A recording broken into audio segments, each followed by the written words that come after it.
All right, a Tuesday edition of The Zone right here on Sports Radio 810 WHB. Jason Anderson with you, Sterling Holmes, the Drake. We head up until 2 o'clock. The next 4 hours, we've got you. Jam-packed show today. We'll talk with Daniel Holmes an hour from now. Les Norman coming up at noon. We will break the norm with Les Norman. And then Todd Lebo will join us in the 1 o'clock hour. Some fact or fiction with Todd Lebo in the 1 o'clock hour. Fact? Sure, why not? More likely than not. We'll see. Coming up in the 1 o'clock hour. Fact or fiction? It's a fact. It'll be considered. It's a fact. Todd Lebo. Well, I can't picture what's going to happen in a couple hours. Who knows? Great point. Yeah, no, you're right. You're right. Who knows what's going to happen? Who knows what's going to happen an hour from now? I mean, a meteor could hit this state. A turkey vulture could fly in here and take you out, attack me. Yeah, that's right. I mean, fingers crossed, Sterling. You can't lose someone else, Jason. That's a good point. It's the turkey vulture that drove Dylan away, and Shane and Beards and on and on and on. It was the turkey vulture, I tell you. But I'm back. Yes, the Drake is always here. And we're very pleased to announce that the Drake is now officially going to be a part of the show for every day moving forward. He is now officially the producer. For a couple of weeks. Oh, we're going to lose you too then? Wow. Great. He's already put in his 2 weeks. He's already put his 2 week notice in. 1 day working with Jason, 2 week notice. I'm out. Wow. Once I win the lottery, none of you will ever see me again. Well, I might see it at concert. That's a good point. Yeah. I'll just have private shows from there on. Will I get the invite, Drake? No, you're not going to see him. No. You're not going to see him again. That really hurts. If I won the lottery and was able to host a concert, I would invite you, Drake. I would, and you know I would. And that's what I do, yeah. That's what hurts more than anything else. You didn't even invite him to the concert the other day when you had tickets. So well, we went to Dinosaur Jr. together. It's true. And we went to the Colt together. Squeeze. And Squeeze. Wow. You guys Fastball. Fastball opened up. How about that? That's fun. 913-912-4810 text line to join us to be a part of the show. All-Star game coming up tonight. You can catch it right here on Sports Radio 810 WHB starting at 6 o'clock. That game will get underway, I don't know, around 7:15, 7:30, depending on the pageantry. If Pat McAfee will intro every single player or not, it might get started at 9 o'clock. Who knows? I was under the impression the Home Run Derby would start at 7 last night. That was not the case. But still, we will talk about the Home Run Derby. We'll talk about some baseball today, discussing the starting pitchers in tonight's game from the standpoint of looking back at the draft the last couple of days. We'll also get into Trey Smith. The deadline is today. We're 5 hours away from the deadline. An extension has to be reached today or he will play into the franchise tag. We know that Ricky Scoops tweeted out a number of times that they are going to get this deal done yesterday, saying that it will be announced today.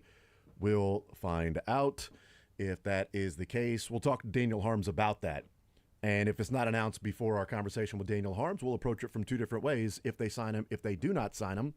If it is announced that he is signed, then we'll approach it from the standpoint of what this means, what the contract means, and moving forward for Trey Smith. But either way, the questions will still remain for a while of if the Chiefs made the right choice with Trey Smith over Joe Thuney. We'll talk about some of those things with Daniel Holmes coming up as well. 913-912-4810 is the text line. Let's start with the Home Run Derby last night. And Cal Raleigh winning the Home Run Derby, beating Junior Caminero in the championship. My selection for the Home Run Derby winner was Junior Caminero. Yeah. Got some great odds for Junior Caminero to win the Home Run Derby. Did not hedge said bet. Probably should have, but I felt really good when he knocked off Buxton and only had to hit 8 home runs and only spent 45 seconds swinging in the semifinals, while Cal Raleigh and O'Neal Cruz went back and forth, and they had to use their entire time and the extra outs and all of that to get past that first round. So I thought, all right, and then Cal Raleigh immediately had to go again. Thought, okay, Caminero's in a great spot. I'm going to let this thing ride. And then that kid robbed the home run. And I contend Caminero is your Home Run Derby champion. if that kid does not rob the home run. Didn't they still count the home run? That's not the point, though. They counted. No, but go back and watch it. It's the mental side of things. No, they counted the home run, but after he caught it, he had hit 4 home runs in a row. Just home run, home run, home run. He saw that happen. Ground ball, pop up, line drive that was low, called timeout, and then pointed to the outfield. As soon as that kid robbed the home run, that threw Junior Caminero off. That's on him. Mentally weak. Probably, yes. But it's also on that dumbass kid in the outfield that cost me money. That was No, that's a dumbass kid that awesome. cost me. You're not even Smart ass kid. No, dumbass kid. The people around him were like, "What are you doing?"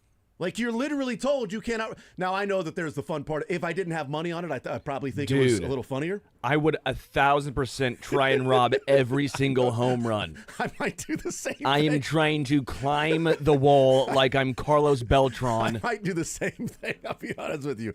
If it wasn't for me picking Caminero to win and throw it, it wasn't like I lost $100. Was he a high school kid age probably? Yeah, right.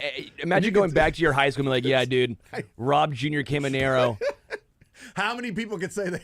I loved all the memes and the GIFs that were going out, and it was like Denzel Clark.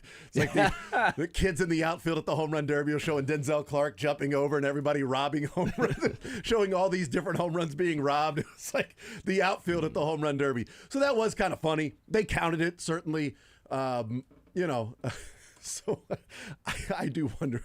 But if you're given the edict, like, hey, you can't rob the home run, because as soon as he caught it, the kids around him like, what are you doing? Dude, you can't do that. And he's like, sorry, elementary school kids, you just can't get up. Whoops. No, there's other high school kids over. I'm like, dude, you can't do that. And then, of course, people are asking the question, should you be able to do that? Should you be able to rob home runs? Yes. No, you shouldn't be able Yes, to rob. you should. Get it farther, okay? You're there to shag fly balls. You're there to do that, and it's fun to be out there. I would love to be out there if I was what if it was like in high Raleigh's school. kid? What if it was that'd be even better. That's right. What did the Mariners tweet out? Taking one for the team. I would say it'd be Showed the Jazz kid. Chisholm's kid, but he would have to get out and about the infield. I don't know. What was the best part of last night? Was it O'Neal Cruz' 513-foot home run? O'Neal Cruz's 120-mile exit velocity on a batting practice fastball. Not 100 coming into trampoline off the bat to then hit, 120 exit velocity. A batting practice fastball that he generates 120 off the bat.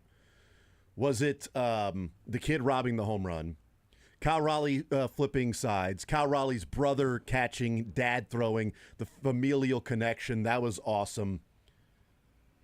Or was it Jazz Chisholm's 3 home runs and popping up and grounding out and popping up and grounding out and popping up and grounding out? And the warning track power, just the constant warning track power from Jazz Chisholm. Well, it's not New York. And 100%, dude. I would love, what they need to do is take the fan graphs from that, or Baseball Savant of that is what it would be, and look at the park-adjusted home run derby for Jazz Chisholm. How many home runs would he have hit in the home run derby in that round if it was in Yankee Stadium? That'd have been great. Oh, wanna see that. Jazz wins in New York. Yeah, he hits 25 home runs in New York. Even that pop-up to second base, home run in New York. You know what's better? It's the house the Little League World Series built. for the Robinson Yankees. Cano and Jazz Chisholm combined hit fewer home runs in a home run derby combined than Scooter Gennett did in a single Major League Baseball game. Let that sink in. Scooter Gennett hit more home runs in a single Major League Baseball game for the Reds than Jazz Chisholm and Robinson Cano combined in a home run derby. Bo Peterson from Mill Valley hit 3 times as many home runs as Jazz Chisholm in 1 minute at the same field yesterday before the home run derby. Fans in attendance. Bo Peterson, by the way, congratulations. Mill Valley's Bo Peterson wins the high school home run derby. So he had to go through, just like any other home run derby, goes through the opening round, quarterfinals, semifinals. The championship was last night. Just him and the other dude. I don't even care who the other dude is. He's just the other dude. It's just a generic henchman in any movie where it's a stormtrooper that walked up there and then left with its lightsaber that wasn't good enough to beat Bo Peterson. Bo Peterson had no home runs with 1 minute to go, and he hit 9 to win 9-8 in the last minute. That's clutch.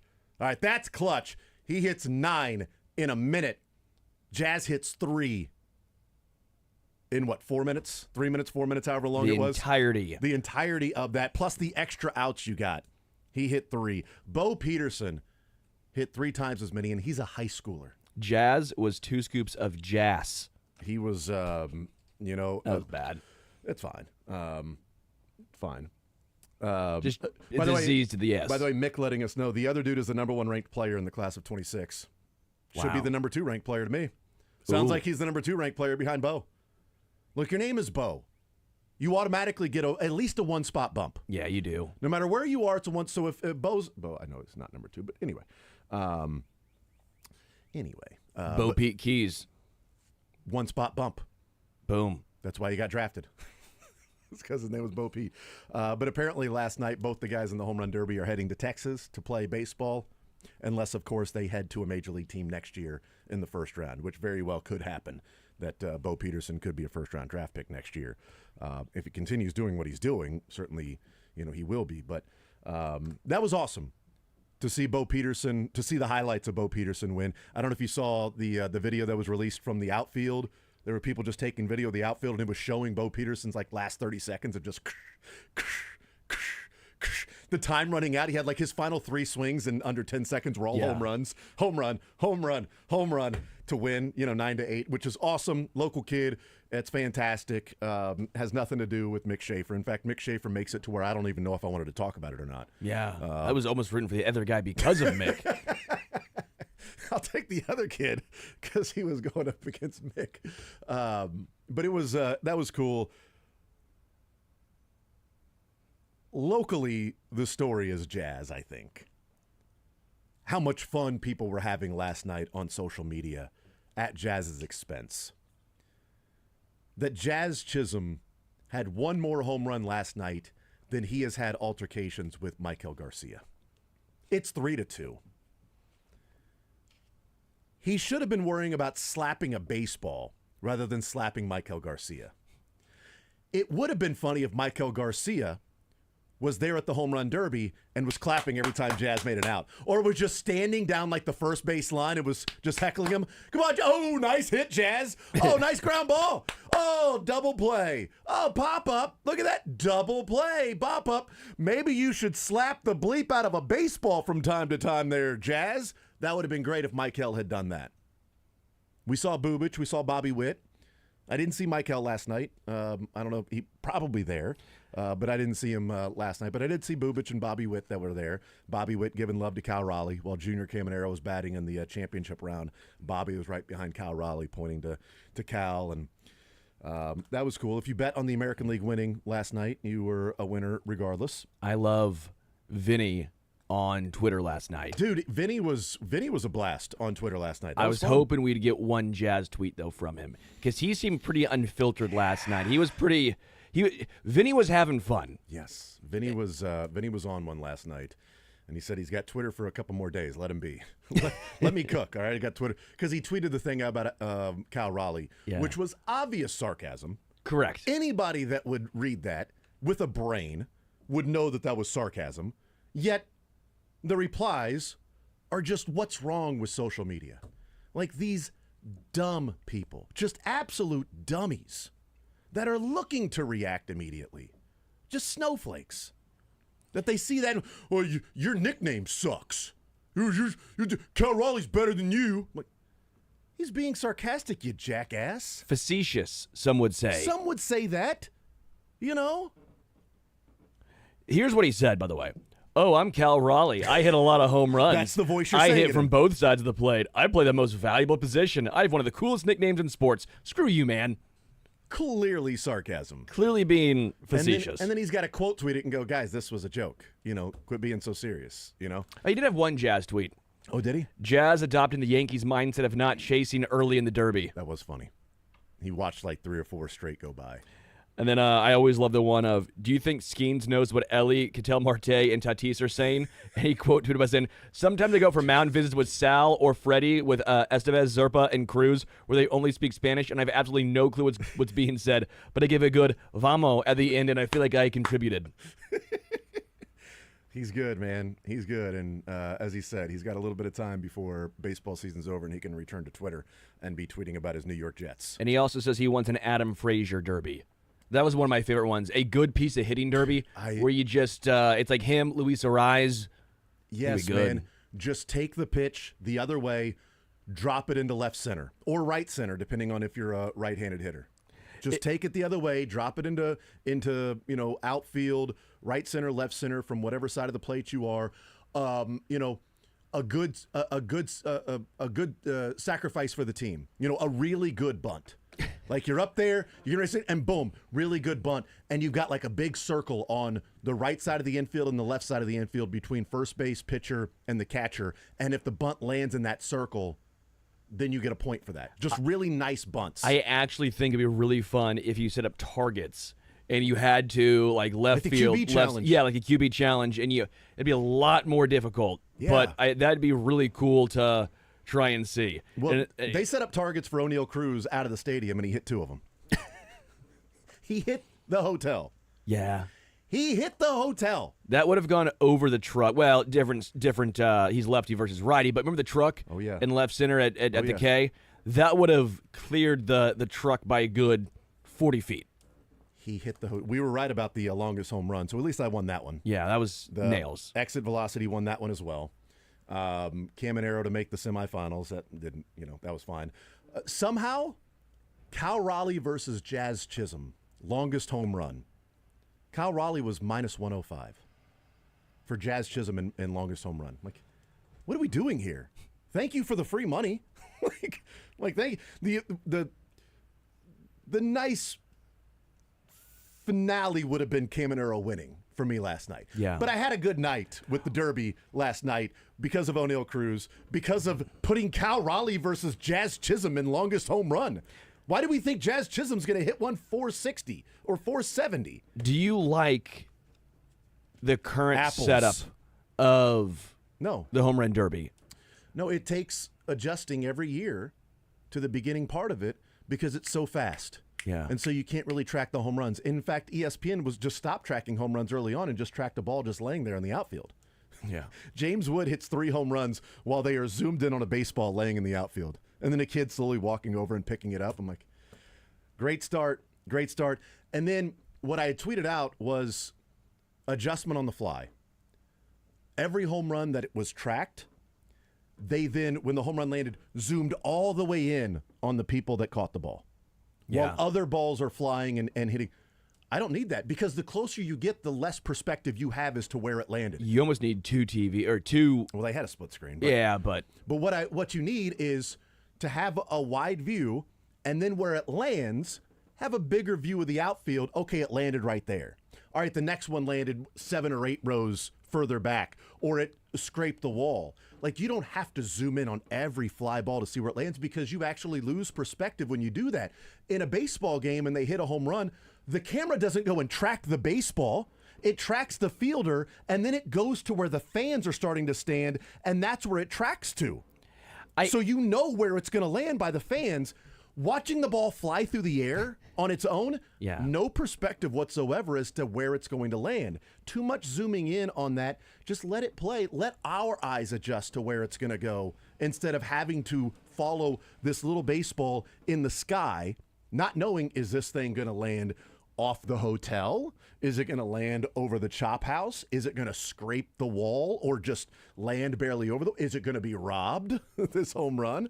That was the complaint that I would have last night, but that's a broadcast issue, not necessarily a format issue. I don't hate the format because it brings a lot of excitement late. When you're down and you can try and hit a few home runs with 15 seconds left, I feel like that's exciting. I've seen a lot of people want the 10-out method back when Josh Hamilton had the 28 home runs. Yeah, in New York. The problem is, do you know what the championship round score was? I don't. 5-3. Yeah. Morneau beat Hamilton 5-3 in the championship Justin round. Morneau. Yeah. Wow. Right. That's like Josh Hamilton was the story that year, but Morneau won. Yeah. And I don't know. I think people will remember Cal Raleigh winning, but the story for me was twofold here in Kansas City, one, and then nationally. The Kansas City one was Jazz. Yes. And nationally was, to me, O'Neal Cruz. Yeah, agreed. Hitting almost 2 500-foot home runs. That's what I'll remember. I may look back and go, oh, that's right, that's the one that Cal Raleigh won. But it's sort of generic, Cal Raleigh winning. If he wins MVP this year, or if Seattle goes on a huge run, or if he breaks the AL home run record. Seattle going on a run, that's funny. You're talking about the Mariners, right? Yeah. But O'Neal Cruz was a story last night, and Brent Rooker being robbed. But Rooker wasn't just robbed because of because of a tenth of a foot less. To me, Rooker was robbed because he was only given 38 baseballs to hit, not 40. I don't know if you knew that or not. Yeah, that was because he had been told that you can take. You can have 2 pitches that are thrown that do not count for your 40. Yes. The problem is they are supposed to have a separate bucket that you can throw a couple of warm-ups, and then you get a bucket of 40 balls in that cage. They didn't have a separate one, so they just had that cage that was out there. They threw 2 warm-up balls, and then the clock started, but those 2 warm-up balls were from the bucket that was only out there, which was the bucket of 40. So there were still 10 seconds left, and they were out of baseballs, and they only had 38. Yeah. If Rooker hits one of those 2 for a home run in 10 seconds, there is no Cal Raleigh winning the chance. That's where, like, the point whatever, how accurate is that? I don't know. Cal Raleigh took advantage of it. Vinny Pasquantino's great tweet about that's the definition of give somebody an inch, they take a mile. I also love how can you give someone how can you give someone the title when it's 8 inches? Seems so small, and then shockingly a lot of the replies of to that are very, very funny. I won't say it on air so the drink doesn't mark me, but no, it's fine. You've got plenty of those already. We'll continue to mark those, but last night and nights like that is where social media can be fun. Yeah, is where Twitter can be fun with people enjoying the Schadenfreude of Jazz Chisholm and his struggles, and Robinson Cano and Jazz Chisholm sort of combining for laughable results in the home run derby. But as I'm watching it, I'm thinking next year, one, I don't know that there should be a rule that you have to be an all-star to be in the home run derby. It was a good list of players, though. It was fine. I thought there was a lot of up-and-comers. We need one to where just let's get one to where everybody agrees, let's star-stud this thing. Ellie, Bobby, Judge, Stanton, everybody just comes together and agrees, let's get the best guys here for this. So it's not, Buxton. I mean, I think Buxton is fine. Buxton's fine, but it's star power. Those guys are good. Cal Raleigh's leading Major League Baseball. I'm fine with that. James Wood's been an absolute stud. Right. I'm talking about Jazz was the outlier. Yeah. In a couple of years, Matt Olson is vanilla. I mean, I don't know, man. Matt Olson's been milk toast. Oh man, I disagree. From a star standpoint, he's just milk toast. It's just like Matt Olson. Okay, yeah, Matt Olson. He'll hit home runs. Cool. I'm not saying he's not a good player. Yeah. I'm talking about the star power of bringing to where, again, throw Bobby in because of that performance last year, but also second in MVP. Aaron Judge, Stanton, O'Neal Cruz, Ellie De La Cruz, guys that you think can hit it 500 feet. Mike Trout would be fun again. Put on a show. He won't because of the injuries, but I bring that up for a selfish purpose. I bring that up because next year it's in Philadelphia, and the Philadelphia dimensions, tougher for righties, lefties. 369 to the power alley in right center? Yeah. 330 down the line. Schwarber? If Schwarber's not an all-star next year, should be in it. He should be in it. Maybe Bryce Harper will compete. But Jack Caglione. He's got to do more than this. But that's my point. Right now we're going to see a lot of hard-hit groundouts. But that's sort of my point about, and it might fix his swing. I don't know if he goes out there just trying to hit home runs. Now he's getting the anti-Bobby Abreu. 100% right. Great call. The Bobby Witt of last year. Bobby Witt gets in the home run derby and he gets crazy hot and puts himself, right there in the MVP conversation because I think he OPS'd at like 3 in the next 3 weeks after the home run derby. But that's sort of my point about do you have to be an all-star to be in the home run derby? Because Jack Caglione last night in the home run derby, who cares that he's got 4 home runs on the season? You'd be watching because you know at any point he might hit one 500 feet. Sure. Like O'Neal Cruz. That's the draw to me. You got to be in the major leagues. You got to have some sort of a star power, right? He's a story because of what he's done and watching him through the minors. But next year in Philly, where it's the shorter distance into right field, one, Schwarber should compete because it's in Philly and he's a lefty. He can absolutely win it. Yeah. But why not have more of, if Aaron Judge doesn't agree to, NBA dunk contest? Mac McClung, baby. McClung is a G Leaguer and is the star of the people want to see him in the dunk contest. Yeah, it was 'Cause Derek White Jr. Not Derek White Jr. Derek was Anthony Simons in it? Like, I don't even for know. Portland. I'm naming a different Portland guy is actually who I'm thinking random of. freaking Derek names. Jones. Derek Jones, yeah. Yeah, Derek Jones. That's the, yeah. It just like, you know, I don't need, what would be a better draw last night, Jazz or Jack? What would bring more eyes if they were up at the plate swinging, Jazz or Jack? That's obvious. It's Jack. I think locally. I think nationally, people would be watching to see how far. I don't know how many people What's know the who, but I don't know if many people know who he is. Are you kidding me? Do you think He was one of the stories when they called him up. Oh, I know, but I just don't want to be too hyper focused. I think Nick Kurtz could also be that guy. That's fine. Nick Kurtz doesn't have, though. Nick Kurtz didn't have the lumberjack distances where you were hitting Sure. 470, exit velocity of 118, 119. That's the draw of O'Neal Cruz. Yeah. Last night. To me, the draw is how far can you. Josh Hamilton doing craziness that he did. True. Was the star power of that. But it was also somebody that you knew, if it wasn't for the drugs and alcohol that derailed his career, that was the talent that was there, right? I hope he's a stud next year and he's an all-star so he can be in the home run derby in Philly. That would be great.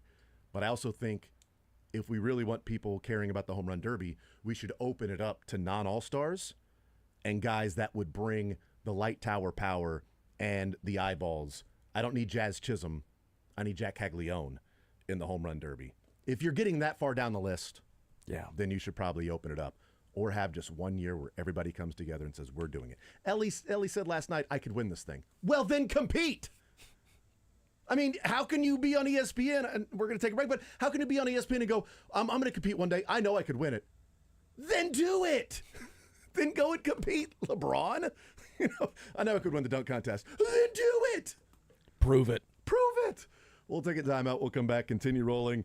The All-Star game comes up tonight. Skeens, Skewball.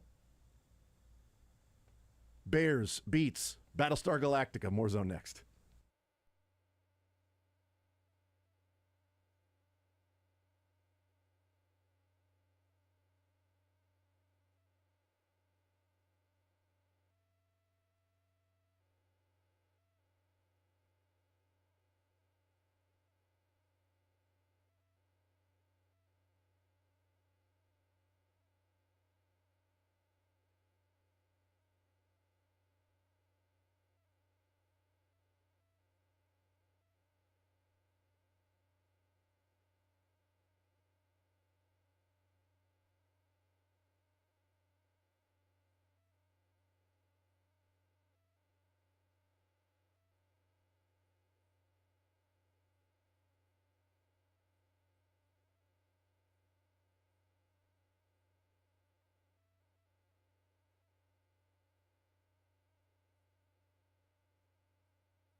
All right, a Tuesday edition of The Zone, hanging out here, heading up until 2 o'clock.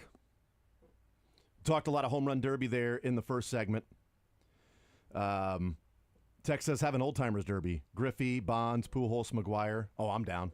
I've always thought that would have been a great idea. And even if you want to do it on a softball field or like bring in 100%. like bring in the. 'cause I don't right. know if all those guys are still going to be pumping it out there 400. Yeah, bring in like the portable fences or whatever you Yes. call those things. Yeah. Tex says at 913-912-4810, I heard Jazz Chisholm was bitching about the L screen robbing him of a single up the middle. That's good. Tex says if the kid doesn't catch it, it's not going to make it over the wall. I was wondering that too, if it was going to make it over the wall. They counted it as a home run. They actually helped you, Jason. But no, I think it threw. If that just hits the wall and bounces off, I think Caminero stays in his groove of swinging. But again, I don't know that for a fact. It's just what I think because he was just when he beat Buxton, it was like the first 45 seconds: home run, home run, home run, home run. Okay, cool. Then he starts against Cal Raleigh: home run, home run, home run, home run, pop up, home run, robbed. Ground ball, pop up, low line drive, timeout. What's going on out there? But you know what? Get it together. After that, get it together with your badass bat. By the way, did you see Bobby Witt's bat? No, I didn't see it. Because everybody had their cool painted bats for the All-Star game. Bobby Witt's bat is Slugger. Oh, my gosh. So the top of his bat is all yellow because it's the face and the crown of Slugger. Love it. It is so cool. Jazz Chisholm's was the, what's the anime or whatever? Not an anime guy. I know, but he talked about that after one of the games. Well, I'm just going to go and head home and just watch it. It was like anime and holding different baseball bats and stuff, whatever. I liked Junior Caminero's bat was him. Me. With, it's the it's pretty bad. No, it's the what's that movie with Will Ferrell, Shake and Bake, Talladega Nights. Oh, Talladega Nights. Who's your sponsor? Me. It's just, what's your bat painted? Me. What else would I paint it? Bobby's bat is pretty legit, though. I want to see what Michael Garcia's is. And I actually don't know if they're allowed to use the bats tonight in the All-Star game or if they were just creating these bats, signing them, and then auctioning them off. Sure. Which would be cool, too, to have that bat signed by Bobby Witt, the Slugger bat. That'd be pretty badass. I wouldn't hate it. By the way, Victus needs to make those in Kansas City. I mean, they made the pencil bats, and it didn't even matter how hot the pencil bat was. It was just the pencil bat and the crayon bat. Kids were buying them. It's like you can buy this $400 bat that's hot or a $299 bat from Victus that's painted like a pencil. I'll take that one. Oh, that's fine, which is Victus is a good bat anyway. It's not like it was a dud or anything. You weren't hitting with a wood bat with that for kids at USSSA level. But you paint that thing Slugger? If it's a pencil bat, if it breaks, is there lead inside? There is. Yeah. Okay. Yep. You need. Hey, bud, needed a little more lead in your bat there, buddy. All right. Like Mike McFarland talked about his kids only having girls and saying they needed a little more lead in their bat. Don't worry, that was in the bracket of sound last year. That made it to the bracket of sound. I can't remember what line that was. Or me telling Ryan Fitzpatrick, as he talked about his 7 kids in 10 years, that, do you guys have a TV in your room? Ryan, I'm glad he laughed at that and didn't get upset. Skubal versus Skeens tonight. Very deserving pitchers. 2 of the best young pitchers in the game. What I find to be fascinating about it is, I know that Skeens was drafted from LSU. All right, number 1 overall pick from LSU. Skubal, was he a 9th round pick? I think it was a 9th round pick, but he went to Seattle. Seattle Pilots played baseball college at Seattle, not drafted by the Seattle Mariners, but went to Seattle. But Paul Skeens, while he was drafted from LSU, spent the first 2 years at Air Force. Yeah, and then transferred to LSU for that last year and was Paul Skeens. But you have guys that combined played 5 years for 6 years because I think Skubal got drafted and then went back to school. Or maybe he was drafted out of high school in like the 30th round. Either way, let's just say 3. Let's say 3 years for Skubal. At minimum, you have 5 years with the starting pitchers tonight that spent time in college at Seattle University and Air Force. And they're the starting pitchers and 2 of the best pitchers in baseball. Now, Skeens hit the ground running and has been this guy, for the last 3 years of his life. Going back to the start of the so that'd be 2023. college baseball season at LSU to the 2023 draft to now being Paul Skeens to last year starting, 11 starts and getting the All-Star game nod, which, people are complaining about Mizorowski and his only 5 starts so far. The record fewest was 11 by Paul Skeens. But the guy spent 2 years at Air Force, then transferred to LSU, then became Paul Skeens. Yeah. He was doing these things at Air Force too. Scooball from Seattle University is a guy that showed up being high 90s, slider, work a changeup in there, to now the guy hits 99 but works off his changeup. Yeah. Like he's pitching now. And it's the development part of it, Sterling, that you've got one guy whose stuff is just blowing dudes away. That right-handed hitters against Skeens are hitting 160 this year. But Scooball, a guy that has been good for a number of years, but has brought in the sort of pitching side of it. Not that Skeens doesn't, but Skeens has crazy, crazy stuff. Scooball has really good stuff too, but he's gone from a good stuff, hard thrower to a pitcher that works off the changeup and changes speeds to go along with his stuff, as to why he was the Triple Crown winner, Cy Young, and probably going to win the Cy Young again this year. What is so crazy for me with Scooball and why he was drafted in the 9th round. Was it 9th round? It was 9th round. He was drafted, he was drafted 29th round by Arizona. He had to get Tommy John surgery and then decided I'm going to go back to college for another year with Seattle. So he and did then play was 9th. 4 years. Yeah. Okay. In 2018, he had 106 strikeouts and 80 innings, but 56 walks in college. 56 walks and 80 innings. Interesting. And then this year, his walk percentage is in the 99th percentile of all of baseball. Best. 99th percentile, best, 3.5%. I mean, that's a guy who learned, you're right, to your point, it's not just stuff, he's learned how to pitch. Yeah. And it's scary because he's in the division with the Royals. Yes, and that to me is what's so impressive with his development is he was wild, he was inconsistent, and then he honed in and became a pitcher, and now you're seeing what's transpired over the last 3 seasons. And only he played 15 games in 23, but still it was a phenomenal 15 games. Obviously, Triple Crown last year, and this year's even better than the Triple Crown season. It's just his whip this year's .83. He doesn't walk anyone. That's right, yes. He doesn't walk anyone. He doesn't give up hits.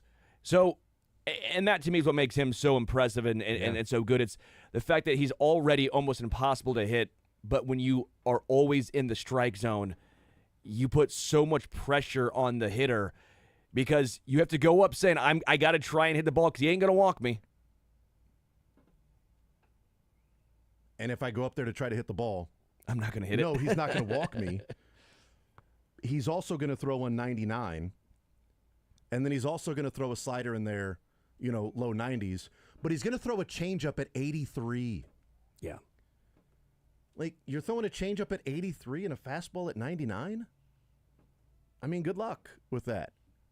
But that's part of, like, you get to the big leagues and it's like fastball. Like, Mizorowski has the foundation for being a guy that's going to be a stud.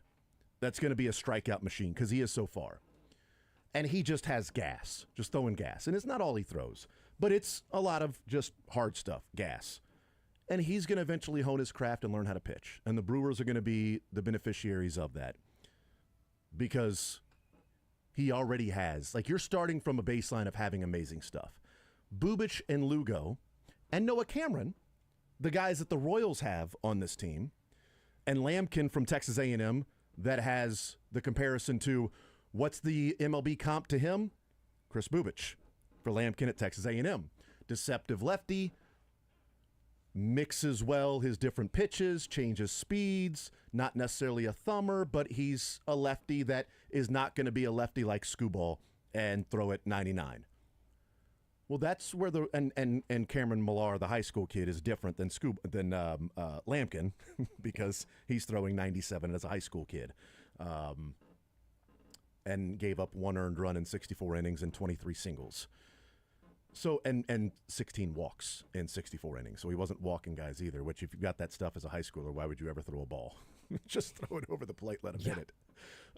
But the Royals have looked at it from the standpoint of, we're going for, the term pitchability because it's cheaper than 99 with 17 inches of run.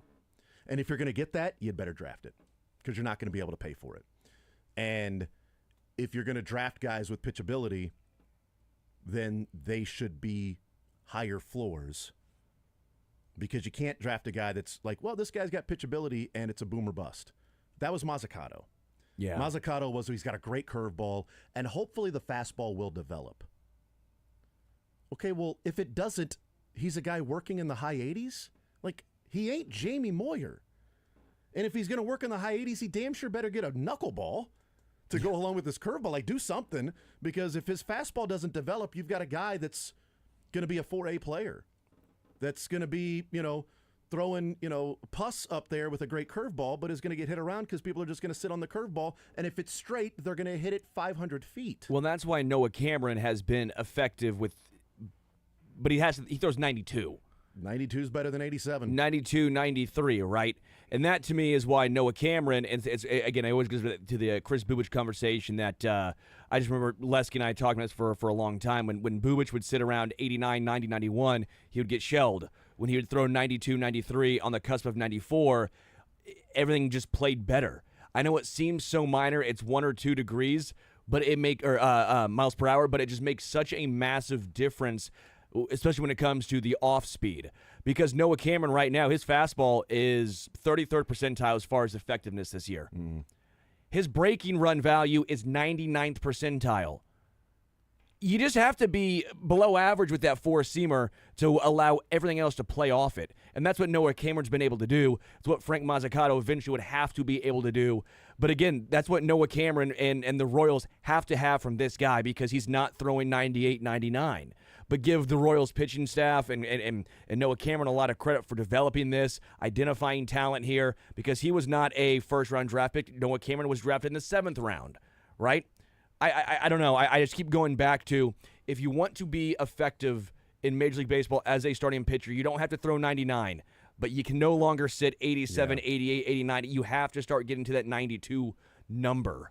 And I know that Mazzucato's velo has increased this year, and, he's averaging around Noah Cameron's fastball, and he's still a young guy, but he's still walking way too many guys for a pitcher that is supposed to be command, control, curveball, pitchability.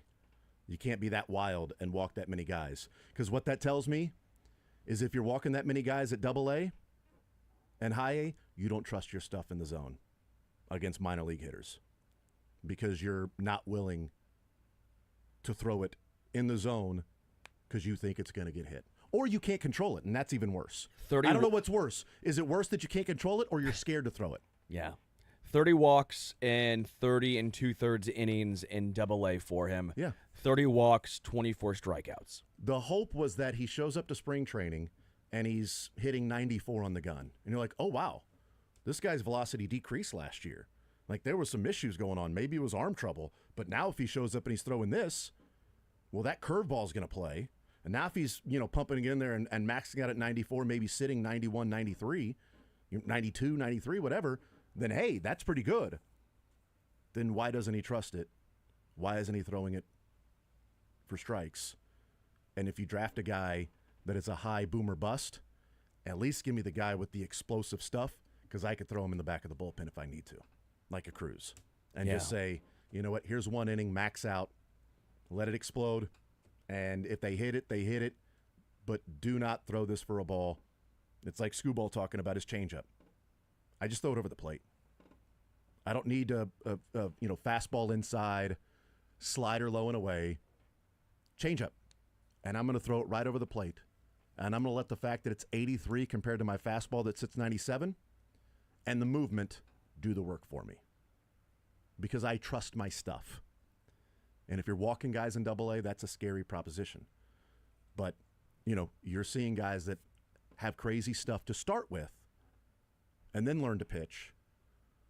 The Royals have some guys that have pitchability in Cameron, Bubich, Lugo, that don't blow you away with the crazy stuff, but understand how to get guys out. You can't be walking guys if that's the case, and we'll see what ends up happening with Mazzucato just as an example, just in general. But that's the worry about a high school kid that you're not drafting for crazy stuff. That it's great curveball, develop the fastball. Give me Cameron Millar that throws 97 and strikes out 117 in 60 innings in high school and only walks 16, and I'll figure out the pitchability after that. We'll take a timeout. More Zone next.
All right, wrapped up this first hour. We'll talk with Daniel Holmes. Still no news on Trey Smith.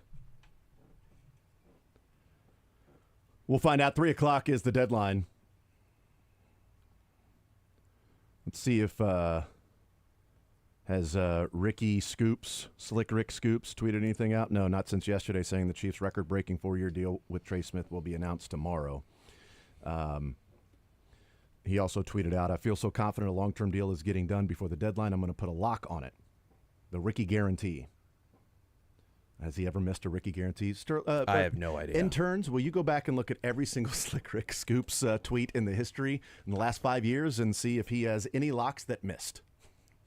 I mean, I don't know what's stronger, the Ricky lock or the Sterling stamp. Sterling stamp's pretty strong, too. I'm going to guess the Ricky lock. I don't know, man. I'm going to guess the lock from the Drew lock, the Ricky lock, any of the locks. The Sterling stamp is strong. No, it's just Jason. an alliteration. It's a strong alliteration. It is a good alliteration. They don't. What is the Jason? The Jumble? Jason jab. I'm just gonna throw a jab in the air and see what happens. Here's my just throwing a jab. Kareem Hunt's probably going to return to the Chiefs. Just throwing a jab there. Oh, nailed it. Just a jab. Juju Smith-Schuster was released by the Patriots. He's going to sign with the Chiefs in a couple of weeks. Just a jab. Oh, whoops, nailed it. Nothing like a Drake take. Yeah. That's a heck of a take, too. You got mixed picks. Yep. Has he sent you a Mick pick yet? Too many. This week? Too many. Yeah. I am so tired of Mick picks being sent to me. Ugh. Ridiculous.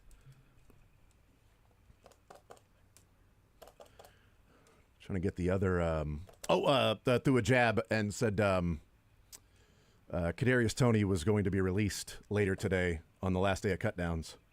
I threw a jab. Oh, whoops, got that one right too. Richie James was going to be a Chief. Got that one. That wasn't a report. That wasn't Richie James is going to be awesome. It's going to be great It was with both. the Chiefs. It was both. There are two Sterling stamps, and both I would take back. They were right. Yeah. One was right. I think I'm 5 But for one 5 was with so reports. Oh, yeah, I don't know.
All right, let's talk some Chiefs football. A lot of baseball there in the first hour. Home Run Derby, All-Star Game coming up tonight. Skeens, Skubal, Mizorowski, Jazz, LOL.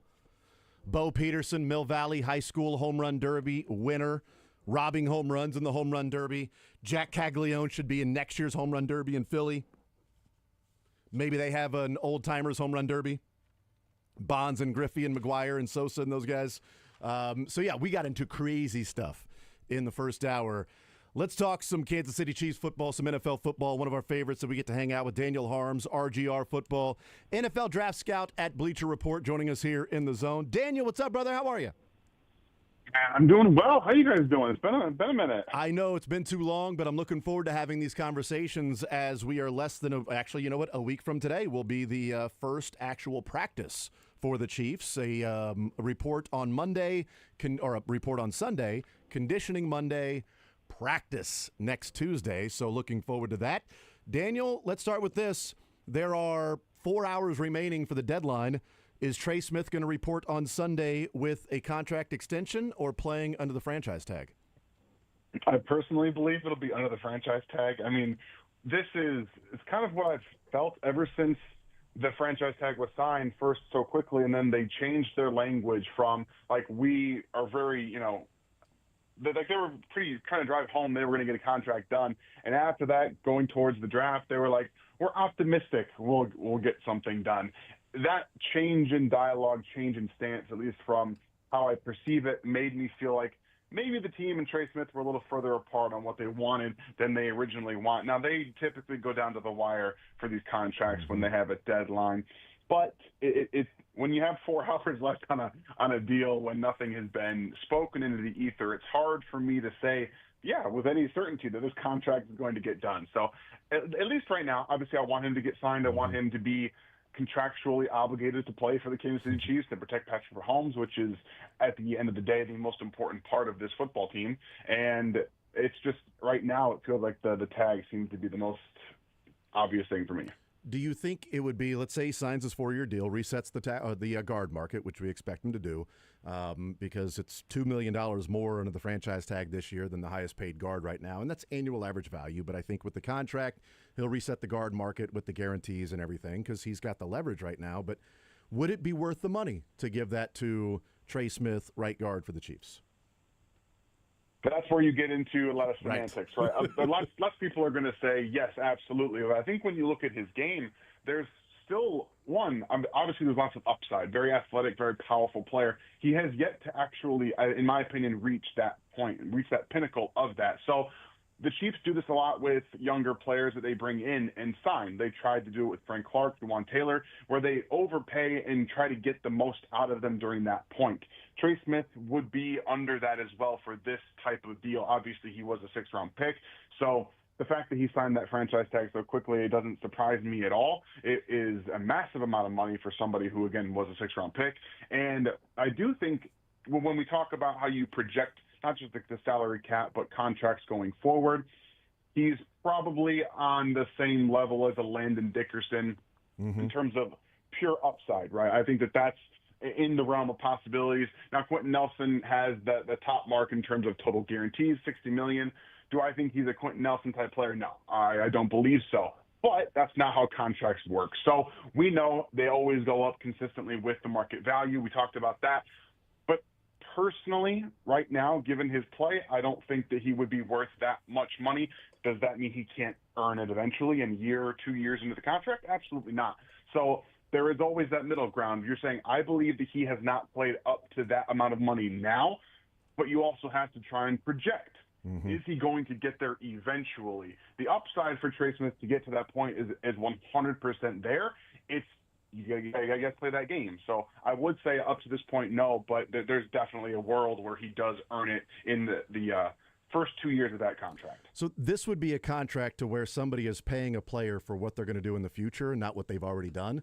And so many times, or what they expect them to do in the future, because so many times there's a contract that's given as a reward of, you've been so awesome, so we're going to give you this deal because this is what you're worth right now, even though 2 years from now this is kind of going to be a bad contract for us. But, we can't let you walk and all of this stuff.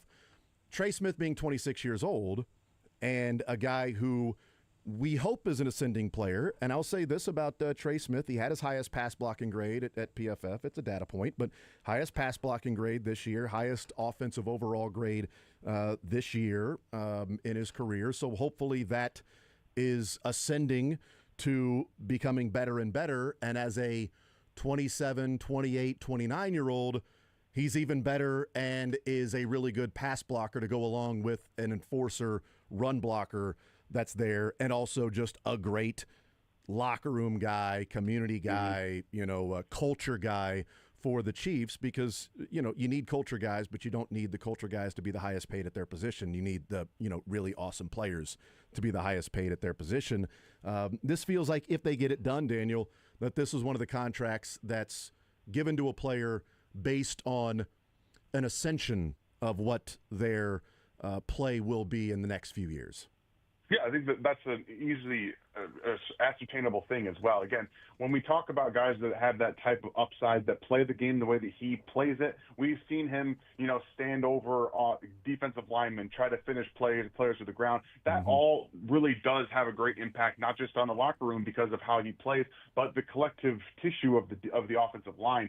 And I think personally, if we're looking at some of the players that they currently have that they haven't had in the past, Joshua Simmons, who maybe isn't the focal presence in the guy that's going to stand over someone like a Trey Smith, but he plays the game the same way. He wants to finish to the ground. I think that Kingsley Suamataia, if he wins the left tackle or the left guard spot, can be that type of player, but he'll be more soft-spoken. He definitely doesn't have the outward-going player. We know Creed Humphrey is a guy who's going to play that way. And by extension, not necessarily this season, but I think in the future, if Jalen Moore still sticks in Kansas City and plays for the Chiefs as a right tackle position, he has that in him as well. And so if we just kind of stretch out what Trey Smith means from that point of view and the way that he can still impact the offensive line, not just from his play, but the mentality, the demeanor with which he handles himself, as well as protects Patrick Mahomes, that is something that you want to have among your offensive line because it rubs off on everybody else. So the upside is there. The mentality is clearly there. And I think that at the end of the day, you're always going to be more hopeful that players get to that point, right? You draft them, you try to develop them, and you say, you've done a good job getting to this point. We're going to try to find a way to get you under that contract. I think the biggest differentiating factor is here that he probably wants to fully reset the guard and center market. And I think that's where the Chiefs are like, well, we're probably not quite there yet. Would it be the worst thing if he does play 1 year under the franchise tag? It would essentially be a $23 million insurance policy for the Chiefs, that they would have another year of seeing Trey Smith, what he is as a right guard, and if Kingsley excels at left guard, then they could maybe make a different decision next offseason. Would it be a bad thing if it's like, well, he's playing under the franchise tag, and this is a huge miss by the Chiefs? I don't know if it's necessarily a bad thing, and the reason being so is I think the Chiefs have a lot of talent at the guard position. I'm not saying that Hunter Norzad or Kingsley, or even if Wanya Morris ends up getting guard reps as well, that are going to be up to that level of play. But you have to be able to have those tough conversations with yourself. And if you're a team that wants to, obviously, they want to extend Trey Smith. They're not sitting here saying, yeah, we're not gonna do this at all. They want to do that, but they also have to measure, is this $23 million cap hit this year, and then getting cheaper at guard, getting cheaper on the offensive line, and allowing us to do more with the cap hit as it continues to get bigger, is that worth the trade-off? So I still think that even if he were to play on the franchise tag this year, there is a good chance he gets signed regardless. We know the contract year is undefeated, as the late great Therese Paylor has always talked about.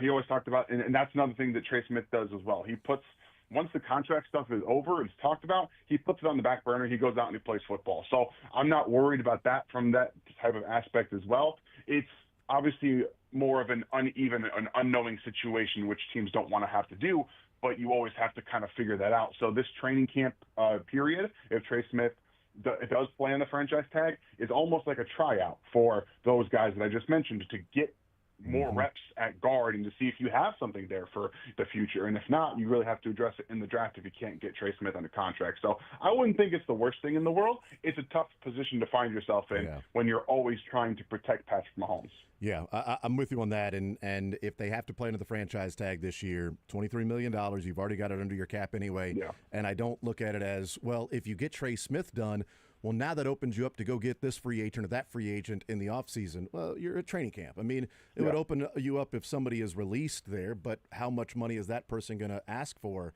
if that player is released versus you already being $10 million under the cap currently? Now you still have to sign Norman Lott and all of that stuff. But Daniel Harms is our guest, RGR Football, NFL Draft Scout, Bleacher Report.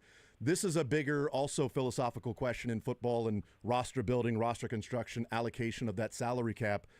Is it worth it for a guard to be making, $60 million guaranteed? Robert Hunt with his $63 million guaranteed, Quentin Nelson 60, Landon Dickerson 50, Chris Lindstrom with his $20 million a year, but $50 million guaranteed. Is it worth it for a guard to get that much money? Yeah, I think it is. When we look at what just go back to the Super Bowl.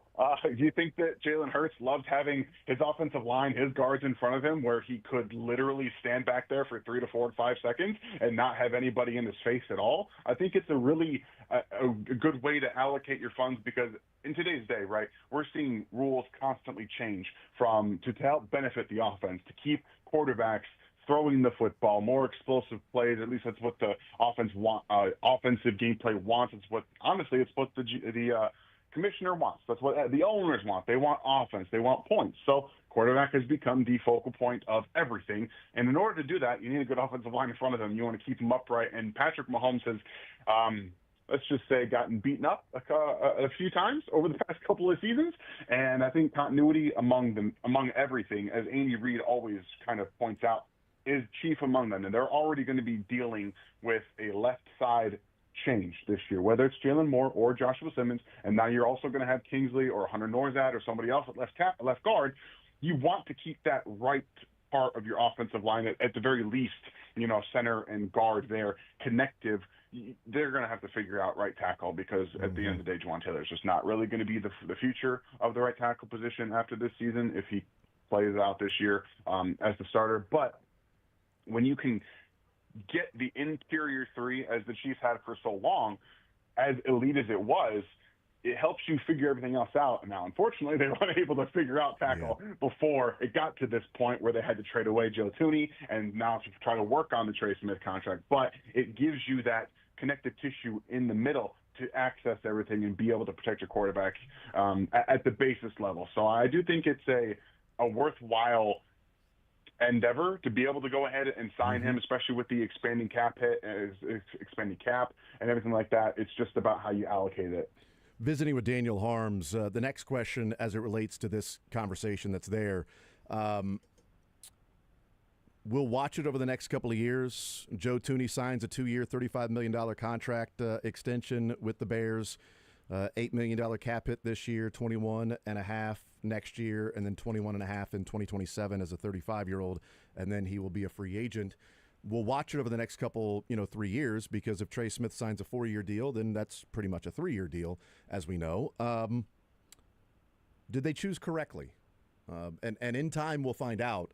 But did they choose correctly on the 26, 27, and 28-year-old seasons of Trey Smith rather than the 33, 34, and 35-year-old seasons with Joe Thuney? That would be a decent amount cheaper than what they're going to pay Trey. Yeah, that's the tough situation in terms of age, right? Obviously, we saw it just kind of hit Mitchell Schwartz with his back. One injury and it was over. Yeah, that's right. And that's the game. They don't want to have to play with Joe. But if it were me, and I'm not a GM, I'm not anything, I would have picked Joe over Trey Smith. And that's no slight to Trey Smith, but we're talking about a guy, if he's on the field, is an all-pro guard every single time he steps up. And no offense to Trey, he's just not at that level right now. He's not an all-pro guard. And Joe was not only that valuable to your left side, but he played tackle for them last year. I mean, he literally played tackle. So I personally would have chosen that length of time with the contract that he got. Obviously, in hindsight, it makes it even worse in my mind because of how much cheaper it was for Joe, considering his age. But again, you have to have that conversation. We would much rather see the organization is saying we would much rather see Trey Smith develop into an all-pro guard in those 26, 27, 28 years old seasons, having to pay him a little bit more, sure, than if one injury happens to Joe, his career could legitimately be over, and then we're left trying to scramble here. We don't have our right guard because we traded him away, and now we don't have a left guard, so what do we do there? Yeah. I completely understand it, but, that's what I would have done. Or they look at it and say, well, we feel like Kingsley can assimilate a little bit more on the left side at left guard because he played left tackle, as opposed to moving him to the right side and play right guard. And so is it easier to find the cohesive unit of 5 with Kingsley on the left side and Trey on the right side? But you're also asking to pay a lot more money for that. And as a guy that's, Joe Thuney, that's going to be 33 years old as opposed to Trey Smith, while regular season, this was Trey Smith's highest grade of pass blocking in the regular season.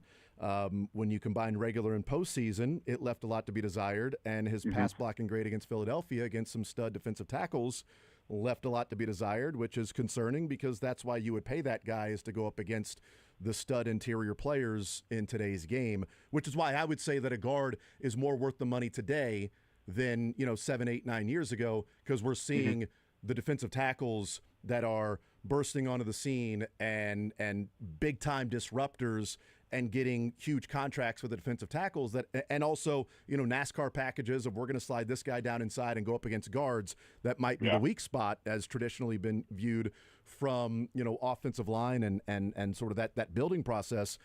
But in the regular season, when Joe Thuney was at left guard, his grade was 91.4. He was pacing for the highest pass blocking grade of his career before he got moved to left tackle. He moves out to left tackle, and his overall grade on the season is, not great. It's 80 pass blocking, still better than Trey Smith.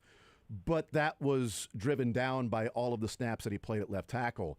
And so I think when you look at just what he was doing at left guard last year before they moved him, he was on his way to the best pass blocking grade of his career as a 32-year-old. So there were no signs of him slowing down in any way, shape, or form. And it wasn't like, and I totally agree with the Mitchell Schwartz that the guy played every single game until he never played again.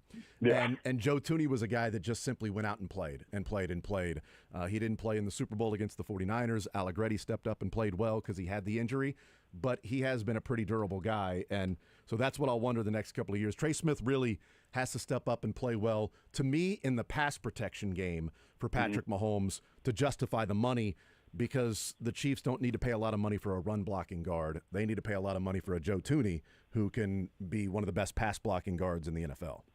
Yeah, and I think realistically, when we look at the right side of the offensive line, I personally don't believe that he and Jawan Taylor mesh properly.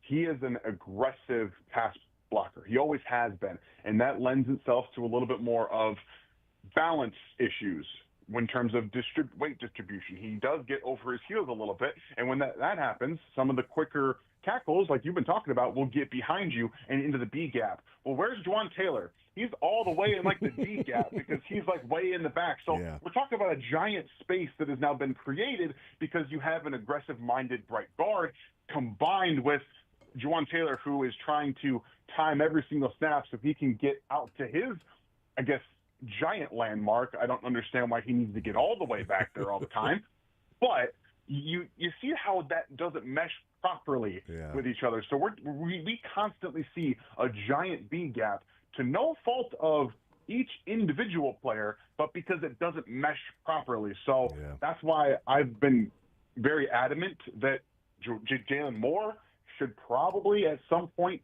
be starting for the Chiefs at right tackle this year, especially if the penalties continue for Jawan Taylor, because he's not getting better. But in 2026, those two, Jalen Moore and Trey Smith, mesh together from a play standpoint much better than Jawan Taylor and Trey Smith do. Daniel Harms, RGR Football, NFL Draft Scout, Bleacher Report. Dan, you're the man. Appreciate you, brother. All right, we'll take a timeout. We'll come back. More Zone next. This is a test of the emergency alert system.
Thank you to Daniel Harms joining us. In Harm's Way on X. Great Twitter account. RGR Football, NFL Draft Scout, Bleacher Report. Next time we talk with him, we'll talk about his breakdown of Jaden Hicks. He had a film review and breakdown looking in-depth at Jaden Hicks. That'll be filling in and taking over for Justin Reed. And as Justin Reed told us in Lake Tahoe last week, that when he was signed and people talked about him taking over for Tyrann Mathieu, the same thing he told Jaden Hicks as he's taken over for him. He said at the time, to himself or whoever, that I'm never going to be able to be the next Tyrann Mathieu. Yeah. Because I'm Justin Reed. So I can't be the next Tyrann Mathieu. What I can be is the best version of Justin Reed. And Jaden Hicks is never going to be the next Justin Reed. Jaden Hicks can only be the best version of Jaden Hicks. And then he said, which is a damn good player. And a guy that's going to come up and tackle. A guy that's going to be where he's supposed to be. A guy that is an athlete. And a guy that we saw early on that as the season went on, we had to find ways to get him on the field.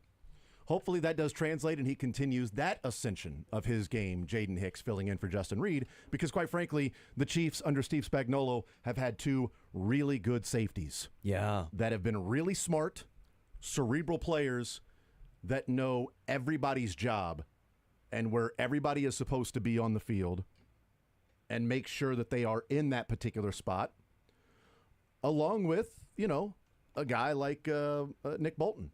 Yeah. Because that's also what Justin Reed talked about, because I asked him, why is it so important? Why is the safety position specifically, like your job, so important with Spags' defense? And then he talked about it from the standpoint of the connection with Nick Bolton.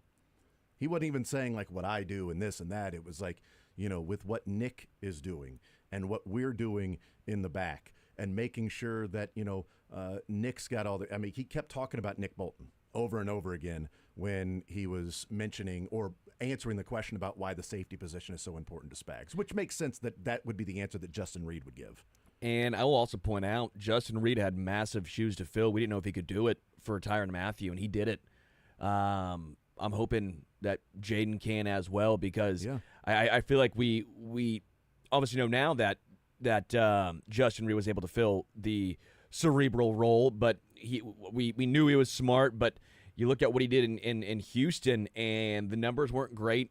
The PFF numbers weren't flattering, and I think we were all a little surprised at that move originally, and then we found out it was the right move. It could not have been better. It revitalized, I think, the defensive mindset, not just the intelligence, because Tyrann Mathieu still had that, but just the physicality that Justin Reed brought as well.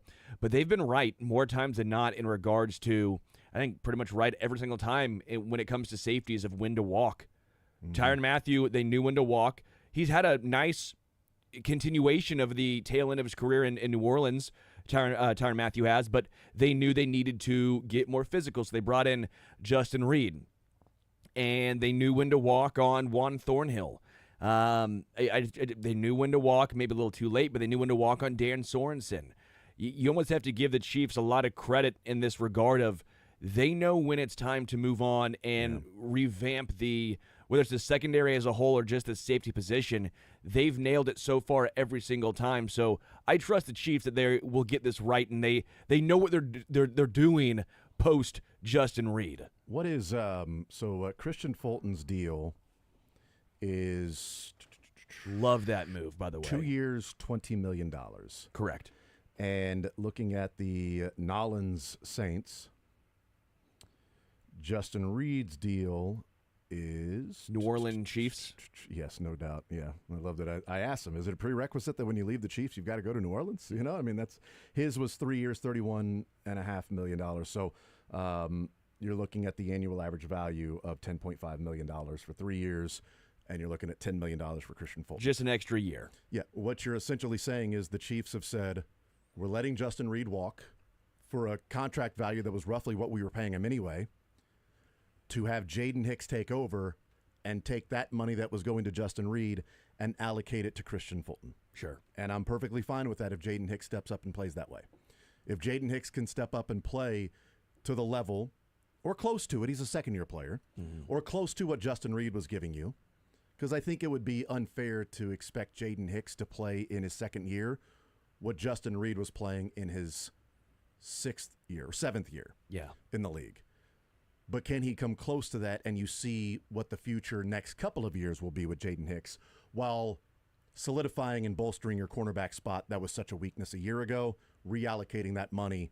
I think that would be that's the smart move, the better business move for the Kansas City Chiefs. Yeah, and I've been a proponent of, and I think some people disagree with me, but I think safety to me is almost like running back on the offensive side of the football, where that's not where I'm sinking my resources. A great safety and a great running back can elevate your team, but you have to have the other pieces defensively around it for them to see the full value. Like Saquon Barkley on the Giants was great, but it wasn't going to necessarily move the needle. When he went to the Eagles, it took it over the top.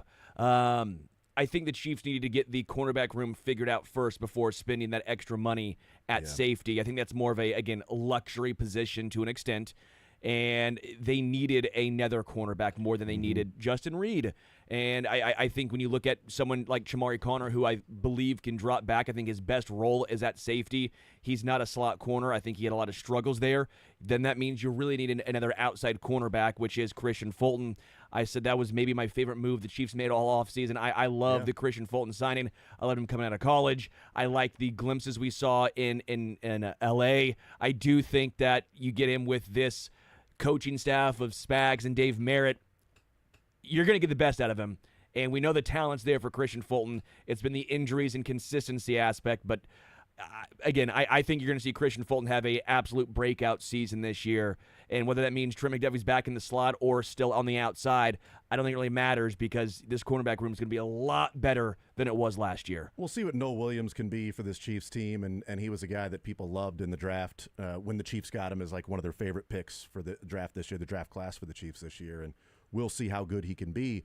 But Noah Williams and Christian Fulton and Jalen Moore, to me, are in the same boat of you signed those guys because you didn't have an answer at that spot. Yes. And you didn't want to be in the same revolving door that you were last year of Kingsley, Wanya, and then Joe Tooney, where it was McDuffie and then Watson and Williams and Najee Johnson and Roland Wallace, and then you've got Shamari Connor at slot and Nick Collins at slot, and I think that's am I correct in it being not Nick Collins, Nick something, Nick Jones. Nick Jones, there it is. Nick Jones. Nick Collins is related to Nick Jones. He's not at all.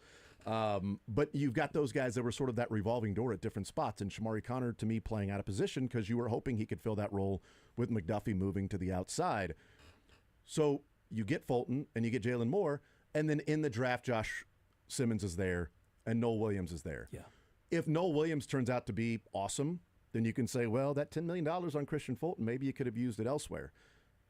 Okay, but if Noah Williams isn't there in the draft and you use that money elsewhere, and you're relying on Jalen Watson to step up and Joshua Williams and Najee Johnson, you're approaching it the same positional group that you had last year without Fulton and without Noah Williams. Well, that's bad strategy to do that. I've said, whether it works or not, whether Jalen Moore is your starting left tackle this year, or if it's Josh Simmons, even let's say Josh Simmons is the starter, the process was still correct from Kansas City in the Jalen Moore contract. Agreed. The Brett Veach thought process, the result, yeah, you're right. That's money. It's a sunk cost, though, at this point, but you had to do something. The process was correct. And I think more times than not, that's what we need to view off of. We need to use our viewpoint of the process. That's a more sustainable long-term strategy than just looking at results. Yeah. You have to have the process in place first, and the process, in my opinion, was correct. And maybe, look, we don't know what's going to happen this year. I can paint a scenario for you where halfway through the season, Jalen Moore is your right tackle, and Josh Simmons is your left tackle, and everybody that can't stand Jawan Taylor is maybe given a reprieve because you went out and signed Jalen Moore because you wanted to have that left tackle solidified with at least somebody in that spot, and then let's see what the draft looks like. You got a $18 million against the cap right tackle next year. Well, I mean, Jawan Taylor's $27 million against the cap this year. So you save $9 million at right tackle spot if Jalen Moore's playing that next year, because you're not going to go out in the offseason next year and sign a right tackle that's going to be Jalen Moore for a year. that you would have already had in your system to see how good he can be, Sure. while also having Wanya Morris and see how good he can be, with maybe Wanya Morris, playing some guard if that's the case, which I thought would be the likely possibility of Trey Smith walks, Wanya Morris is going to be your right guard. That wasn't the case. Looks like, Wanya Morris will be right tackle with Jawan Taylor. Yeah. But, it doesn't mean it's as easy as going from left tackle to right tackle just because you can play left tackle for Jalen Moore. But it does give you an extra guy in the mix that you've got 3 guys to play tackle in Simmons and Moore and Jawan Taylor that are experienced in doing it, as opposed to last year's 3 tackles were Jawan Taylor and then Kingsley and Wanya Morris. It's a massively different tackle room this year than it was last year, and cornerback room the same thing when you're adding in Christian Fulton and Noel Williams, as opposed to last year when it was McDuffie, Watson, and then please somebody step up. Yeah. How poorly does Jawan Taylor have to play? Because I don't know. Well, it could be injury too, but sure, but from a effective performance standpoint, perspective here, because if they didn't pull him at all last year with 17 penalties and 7 sacks allowed, I know there's more options this year, but the point still remains. I don't know how bad it's going to have to be for him to get the hook. I mean, they pulled him 2 years ago. For a game. What was even a game? It was a drive. It was a drive in Jacksonville, and then the second half he did not start. Yeah. At that spot. So a couple of different games he got pulled. But here's the thing: if he gets pulled this year, because who filled in for him? Was it Wanya? Well, Wanya filled in for Donovan Smith. I can't remember who came in for Jawan Taylor 2 years ago at right tackle. But here's the thing: if Jawan Taylor, let's say Josh Simmons is starting at left tackle, and Jawan Taylor has a drive where he's picking up penalty after penalty, and now he's in his own head or whatever, and they pull him, and Jalen Moore's put in, and Jalen Moore looks good, well, then there's Wally Pipp, on this team. That's different than what it was a couple of years ago when it was, we just signed you to a 4-year contract, $20 million per year. We think the NFL is picking on you. It's in your head.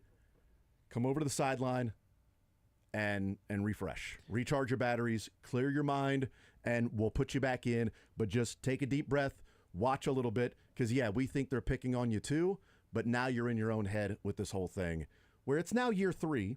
You've seen him for 2 years now. You aren't going to have him for a 4th year. This is the last year of his quote-unquote contract. It's a 4-year deal, but this is the last year he's going to be a Chief. Brett Veach has already said that without saying it. Alluded to it. Yes. That's strongly alluded to it. Right.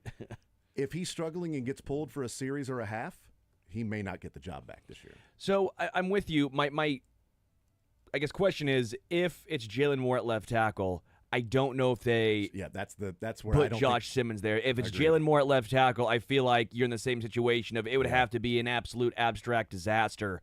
And I think it's probably Wanya Morris at that point. And Wanya played right tackle against the Denver Broncos in Week 18 last year. Solid. I think Wanya looks better at right tackle than he did at left. Yeah, I thought he looked fine there. We'll take a timeout. We'll come back. Justin Reed was talking about Nick Bolton, and so are people around the NFL after ESPN has their newest top 10 ranking. We'll talk about that next.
Tuesday edition of The Zone. We'll talk with Les Norman coming up at noon. I mentioned the conversation around, not necessarily around the NFL, but, those that cover it. Today, Jeremy Fowler, in his list of top 10 players at each position as voted on by execs in the NFL and scouts and coaches, today is off-ball linebackers. They've already rolled out the running backs, defensive tackles, edge rushers, safeties, tight ends, interior offensive linemen, offensive tackles, quarterbacks were yesterday, and today off-ball linebackers, tomorrow wide receivers, and then on Wednesday or Thursday will be cornerbacks. So off-ball linebackers, number 1, Fred Warner. Okay. No surprise. Yes. Highest ranking was number 1. Lowest ranking was number 2. Last year's ranking was number 1. So there you go, Fred Warner. Number 2, Roquan Smith. Highest ranking was number 1. Lowest ranking, somebody had him at number 10. Last year, he was ranked number 2. Somebody found 9 off-ball linebackers better than Roquan Smith. Interesting. Was it the is he with the Bears now? Or the Ravens now? He's with the Ravens, yeah. So he was with the Bears originally, right? Was with the Bears, yeah. Yeah, it's probably the Bears. The Bears are like, yeah, no, let's put him 10. We're salty. We'll put him 10. That's right. So Roquan Smith, lowest ranking for him was number 10. Number 3, Zach Bond, Philadelphia Eagles. Highest ranking was number 2. Lowest ranking was unranked. Last year he was unranked, which also makes sense. If someone just sits there and says they needed a larger sample size, I guess. 1 year, I'm not going to rank him. He was amazing last year, though. Number 4, Nick Bolton.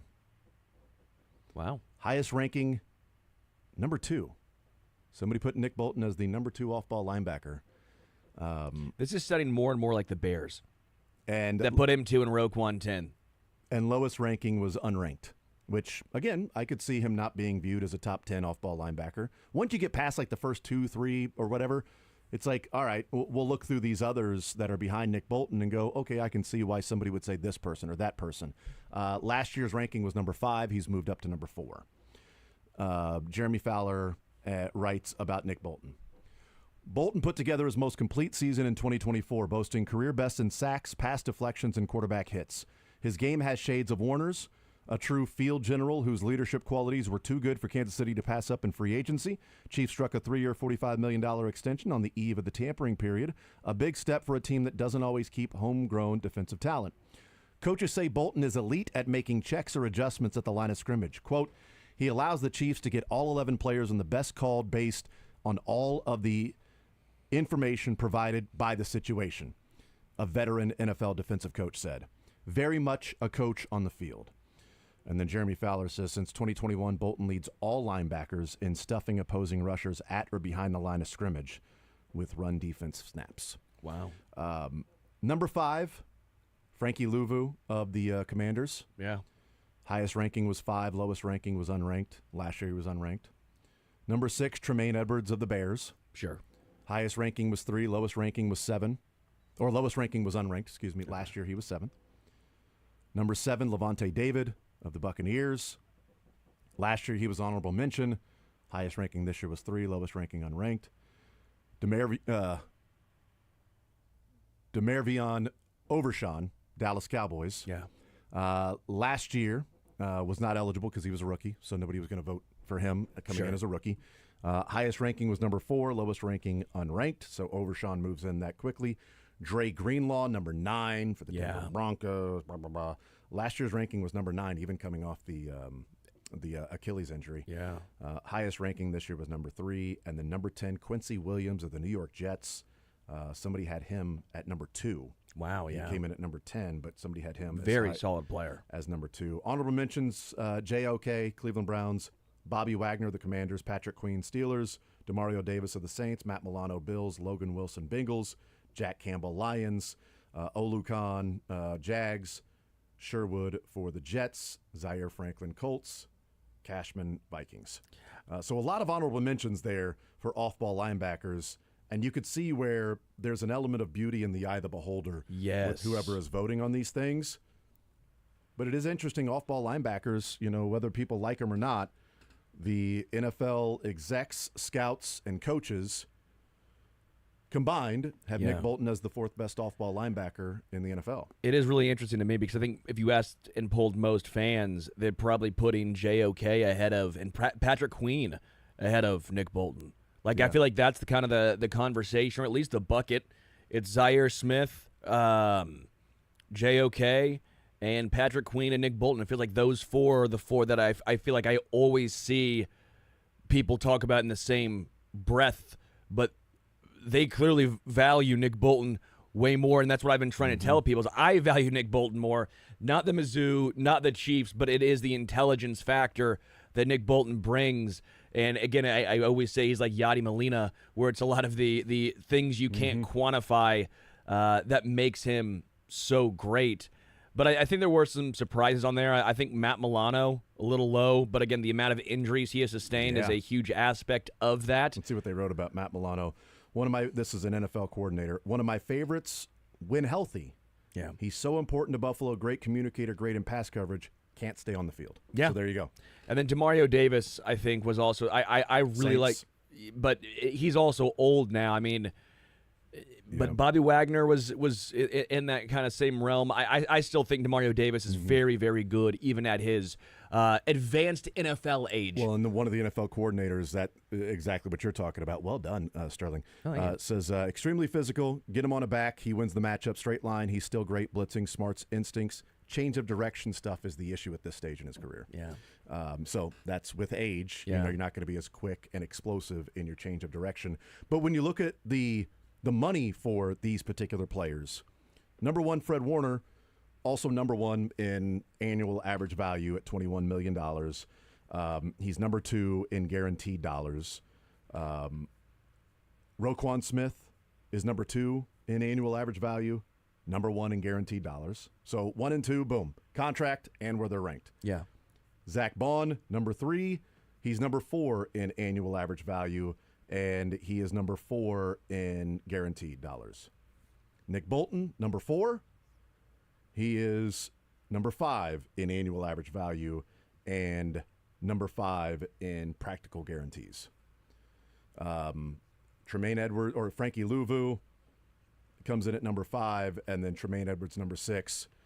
Edwards is the guy that's between Fred Warner, Roquan, and Zach Bond. Yeah. And then Tremaine Edwards, then Nick Bolton in terms of salary. Nick Bolton comes in at number four, and Edwards comes in at number six. It makes you wonder what he would have gotten on the real open market, Nick Bolton, then, if all these other front office members value Nick Bolton that highly, which we didn't know how other teams valued him. Somebody valued him as the number two off-ball linebacker in the league. I'm not saying the Chiefs got a steal or a deal necessarily, but I think that maybe it's $1 million or $2 million more he would have received on the open market. Yeah, as far as, it's a 3-year deal for Nick Bolton, so, it's a little bit different with the guaranteed dollars, 3 years as opposed to Roquan Smith, a 5-year deal. But Fred Warner's a 3-year deal with almost $60 million guaranteed. Nick Bolton's a 3-year deal with $30 million guaranteed. So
All right, we continue right here on Sports Radio 810 WHB, Tuesday edition of The Zone.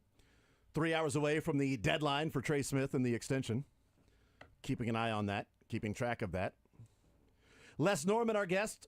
We're going to break the norm here with Les Norman, presented by TruckMovers.com and First Federal Bank of Kansas City. Les, what is up, brother? How are you today? Doing well, man. How are things going with you? You back off of your hard-working Let me tell you. golf outing at American Century? I mean, the amount of sleep to catch up over the weekend that was needed for all of the hours I put in there in Tahoe. I mean, I wasn't a good father this weekend, really, except for going to the Royals game on Sunday with the kids. But other than that, just wasn't really there for them because I was just exhausted from just all of the work, Les, that it took to bring all of those interviews to the listeners. Oh, I know, man. Talking with famous people, actors and athletes, and around a golf tournament in a beautiful part of the country. yuck. You know, you should get a medal for that. I really feel for you. Hazard pay, overtime, things like that. I feel like I've just put in so much work. Oh man, it's like I'm, just back just carrying things. I mean, good night. No, Hey, obviously. Somebody's got to do it, man. That's right. It is my cross to bear. That's exactly right. No, it was a lot of fun. And I'll tell you what, Les, we got a lot of reaction from the conversation that you and David Wells had last week. I tell you what, Great. man, as a geek, that was so much fun to listen to, man. That was just so much fun to listen to. You and David Wells just talking, pitching and hitting and back and forth. That was awesome, man. It was so cool. So I really enjoyed that. Yeah. That's thank you for glad being set that up. flexible because, that's our time to talk. And David Wells, that was the only time he could be on. So I didn't want it to be like, sorry, Les, we're talking with David Wells. But it was a lot of fun. No, I can step a little bit aside for David Wells anytime. That's not a problem. No, it was a lot of fun. And then, are you recovered from, hanging out with Sterling, playing a little golf last week on, what was that, Thursday? Yeah, it was Thursday. Let me tell you something, man. That dude clutched up as much crud as we give him. He's an athlete, man. My team started on the 15th hole, and our team was not very good. I had some friends with me, and I didn't pick a single one that had much golf talent, so we did not play well, but that wasn't our purpose. The course was beautiful. All the people involved at 810 were so gracious, and we did not wait a single second on a slope. Team in front of us, nobody pressed behind us. There was almost something on every single hole. The food was amazing. The people were amazing. So we get to the 18th, and we had got on the green in 3. It was a par 5, but it was long. I mishit. It was my strength was that range, and I mishit and pulled it because I didn't play the slant where my ball was resting. So it was about a 40, 45-footer. And Sterling just walks right up. He's just talking to us, laughing, hanging out, doesn't even look down to practice for more than 2 seconds, and drains a 45-footer to give us one of the few birdies we had that day, man. He clutched up, and it was awesome, man. It was a great putt, and I'm sure he had fun doing that. And credit to me for allowing you to tell that story about Sterling. So, You didn't know it was coming. That's why you let me go, and you didn't cut me off. I just love, before I even putt, I'm just getting chirped at from Les Norman the entire time. Like, you better make this. It's 45 feet, Les. Come on. It's Hey, that wasn't that was challenging you, not chirping. Oh, at you. thank we you. needed Good it. call. We needed that putt. I needed the chirping. Sorry, the challenging. Sterling Yeah. only told me about it 3 times in 5 minutes after it happened. No, I told you twice. Les, I didn't get an immediate text from Sterling that says, hey, Les is going to have a great story for us on Tuesday. Oh, is That's he? because I told him, no, that's because I told him that I was going to tell the story. So he knew. He wanted to set himself up for that high position. It's better when you get praise from somebody else, right? Yeah. We did get on video. The video is pretty good. Yeah, the video is good. It didn't look like that tough of a shot on the video. Without Oh, the video, gosh. Let's go back out to Creekmore. I'll show you. without the video, On I a feel spine. like it was a better shot in my mind. Then I saw the video, and I'm like, it felt kind of straight. I felt like that was kind of a straight putt. Plus, how many different putts had you had at that point that you had? That was like my missed? third. Yeah. Okay. So there you go. He had two tries A before. lot different putts, though. But you knew the greens. You knew the speed. I did. I like Oh, Creekmore. man. Creekmore, you do know the speeds at Creekmore because they are very consistent. They are beautiful greens out there. They are. And what are the odds of him sinking that putt with your group, Les? I mean, No, well, yeah. We walked up, and I knew he was going to be there, but we actually were kind of. The more impressive thing wasn't just the fact that it was about a 45-footer, but the ball was wedged against the rough, so he didn't have a clear shot at it. It was like the second cut or the rough, and the course was in beautiful condition, but even so, it was not. He couldn't just get behind the ball. He had to really force himself down to it a little bit to be able to get something on it because it was just slightly uphill, a little right to left, but he just putted it like he'd been doing it, for all his life. Maybe he has. Maybe you have, Sterling. I don't know, but still impressive, man. Thank you. Yeah, as I've always said, drive for dough and putt for show, and that is what Sterling does. He is just a putter just for show. I mean, chicks dig the putt.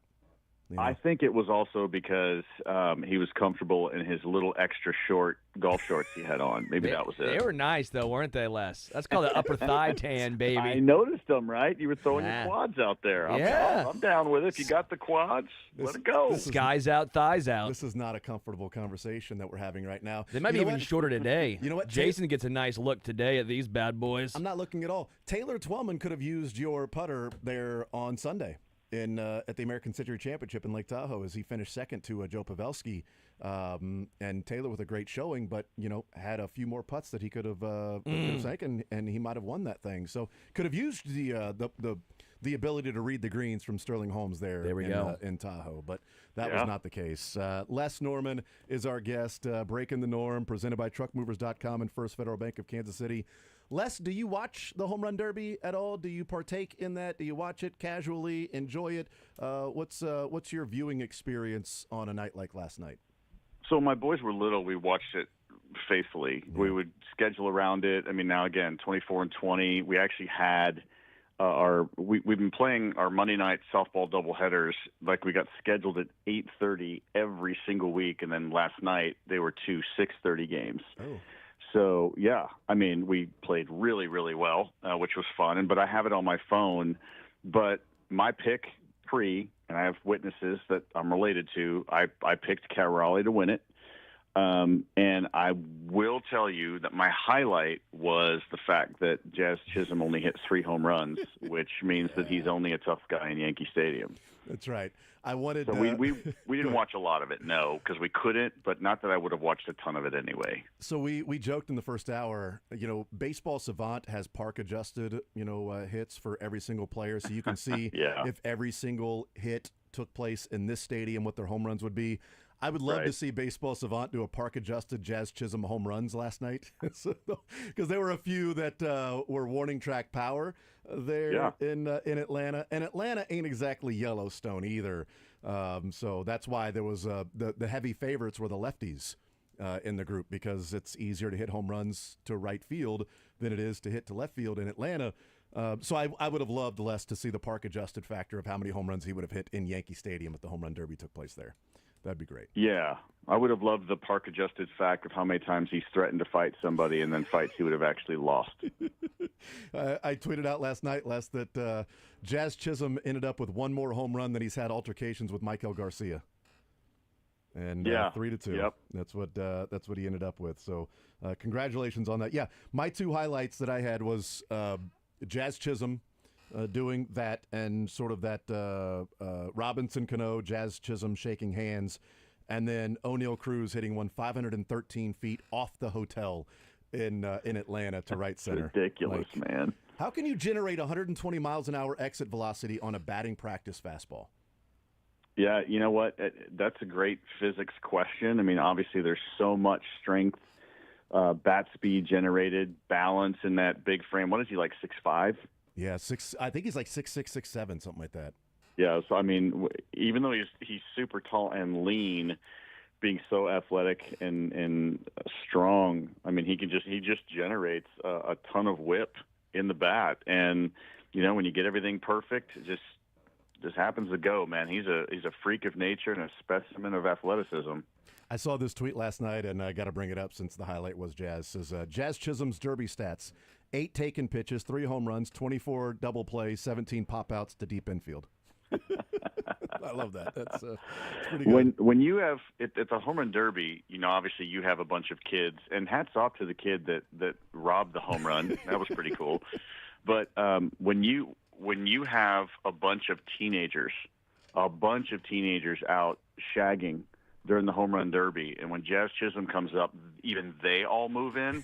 You know you're not a home run hitter. I thought it was odd when they started yelling, "Easy out, easy out." Here we go. All and right, guys, and come chants in. of "Hey better" from the outfield. What do you say? 3, 2. What you gonna do? Just chanting at Jazz up there. That was great. And then he plays it off. He's like, no big deal. When he goes over after he's done with Aaron Judge, he's like, it's all good, no big deal. Like, yeah, right, man. You're projecting so much, dude. You are so embarrassed, which is great. So Jazz and Robinson Cano, Yankees shaking hands, and that's what happens when you challenge KC. In home run derbies or just in general. Or when your karma. head's full of helium and you blow yourself up all the time. Exactly right. It's great athletes. I mean, you watch Aaron Judge. How many times has Aaron Judge ever said something braggadocious or arrogant? I don't think He ever. doesn't. Yeah, I don't think ever that he's done that. Yeah, but he doesn't have to either. Right. That's exactly right. Les Norman's our guest. I know you mentioned that faithfully you guys would watch it back in the day, and you probably wouldn't have watched much of it last night, even if you were free.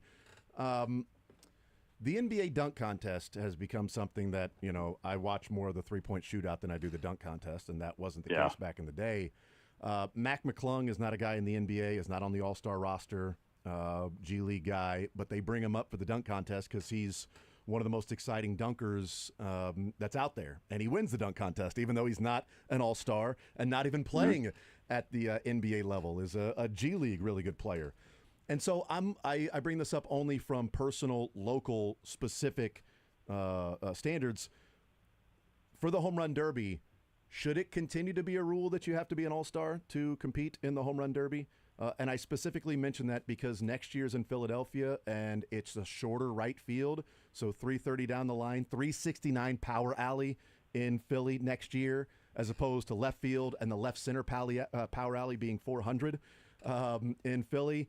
That even if he's not an all-star, an invite for Jack Caglione, like that I would watch. I think more people, Jack Caglione over Jazz Chisholm would have more eyeballs on the TV. Absolutely, and Jack would have hit a lot more home runs, and he'd have hit them a lot further. Yes. So, look, the NBA, the dunk contest, back in my day of being a kid, watching Michael Jordan and Dominique Wilkins and even Spud Webb winning a dunk contest. Those were great days. Watching Larry Nance dunk when he could, hit his forehead on the rim and need stitches. Those were the great days, the Dr. J's and all that. So, but unfortunately, you can't.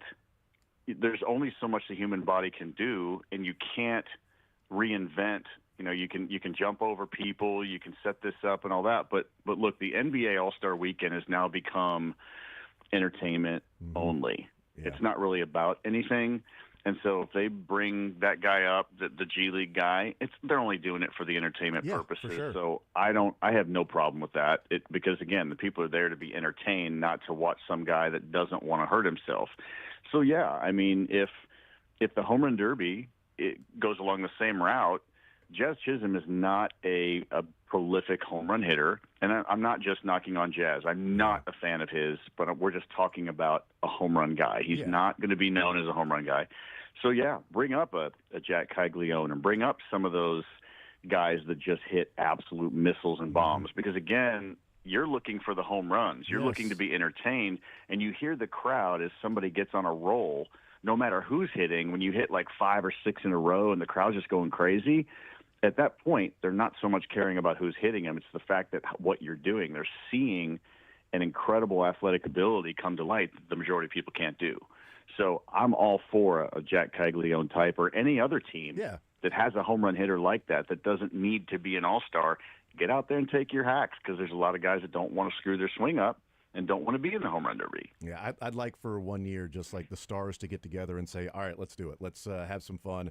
Like an Aaron Judge, Bobby Witt, Ellie De La Cruz, Giancarlo Stanton, O'Neal Cruz that hits some 500 feet, and like, all right, we're going to make this the most entertaining home run derby. And because Ellie De La Cruz last night, I'm disappointed. Like, I like him. He's been on my fantasy team for a number of years, so I certainly like him. Mm-hmm. My second favorite team, if I want to call it that, is the Reds, by being around family members and everything. And the Reds aren't like the Bengals or anything, so I can root for them.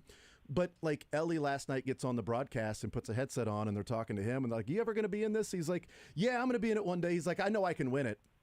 Well, then do it. No, then do it. Don't tell me Then you do can it. win it while standing on the sideline watching O'Neal Cruz and everybody else and Junior Caminero take part in it, and you go, "Yeah, I'm going to do it one day. I know I can win it if I'm in it." Well, then do it, man. I want to see you. I want to see you in it because I want to see what maybe he does Cal Raleigh type things and switches to hitting right-handed and left-handed, while hitting absolute tanks, because we know Ellie can hit him like O'Neal Cruz, and that would be fun to see as well.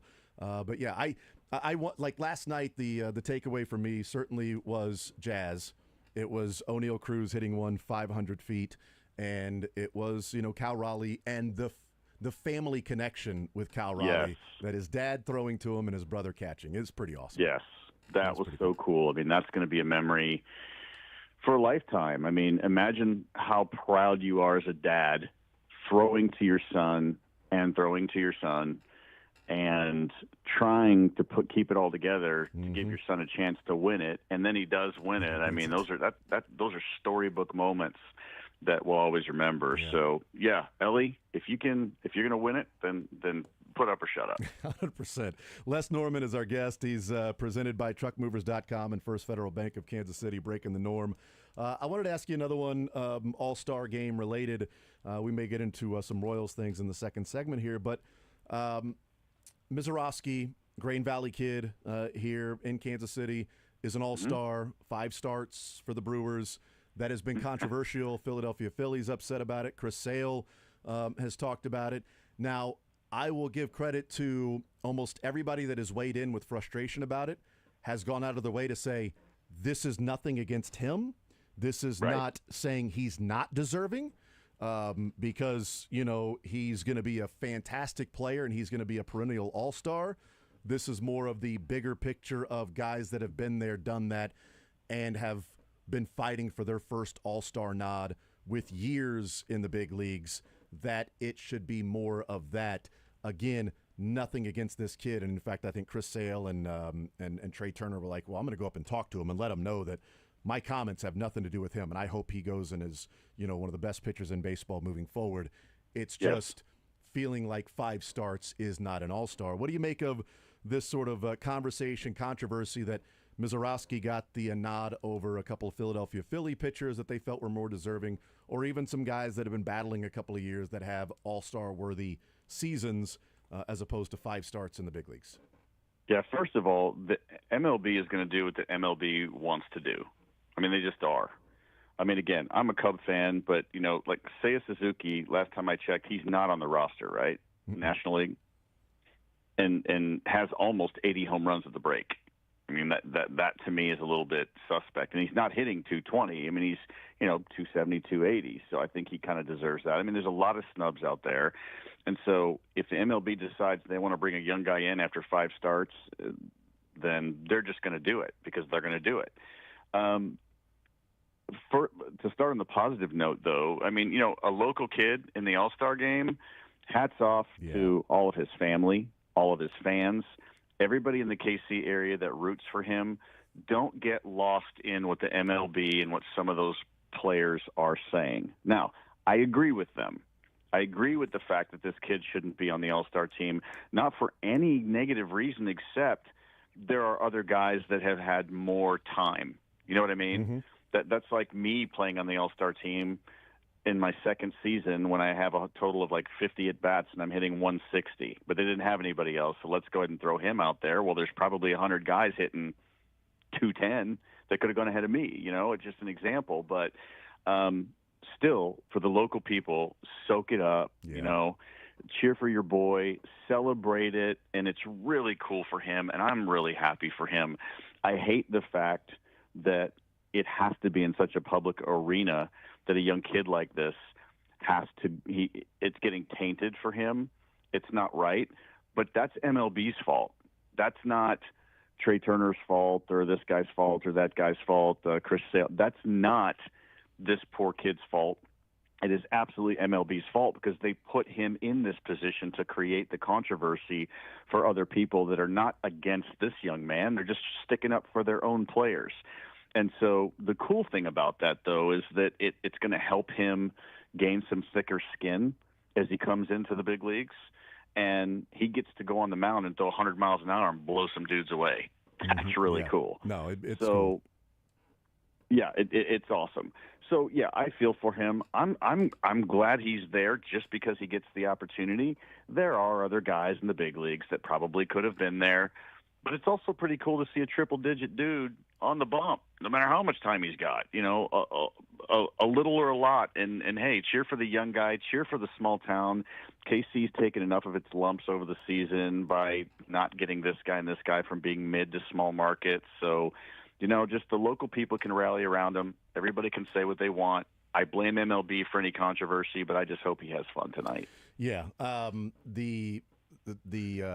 My issue is really, it's not that, you know, Mizorowski is on the squad instead of Ranger Suarez. My issue has been for a long time that I don't think there should be the rule that every team gets a representative no matter what. I think if you're an all-star, you're an all-star. Agreed. That's the problem, is you got spots that are being taken up. And I'm not specifically saying this year that, well, this guy shouldn't be there. He's only there because this team has to have one. But we've seen it in the past. And even as a Royals fan, I didn't want some Royals that were all-stars to get in the game. Like, I'm like, don't pitch, Mark Redmond. Please don't put him in the game. Like, I don't want him to go in the game and give up, 3 runs and be like, well, this guy's only here for charity. Like, no, I don't think he's an all-star. Emil Brown going to the all-star game, like, years that Mike Sweeney was the representative, makes sense. He was deserving of the all-star nods at that point. But that to me is where it starts, is saying that every single team is definitely going to get a representative, as opposed to, let me just come together and find the best players that are earning all-star seasons on these teams. Yeah, that's great. I mean, there are other ways. If you've got teams that don't have somebody that's going to make the all-star team because they just weren't good enough, you can include somebody in on some different festivities.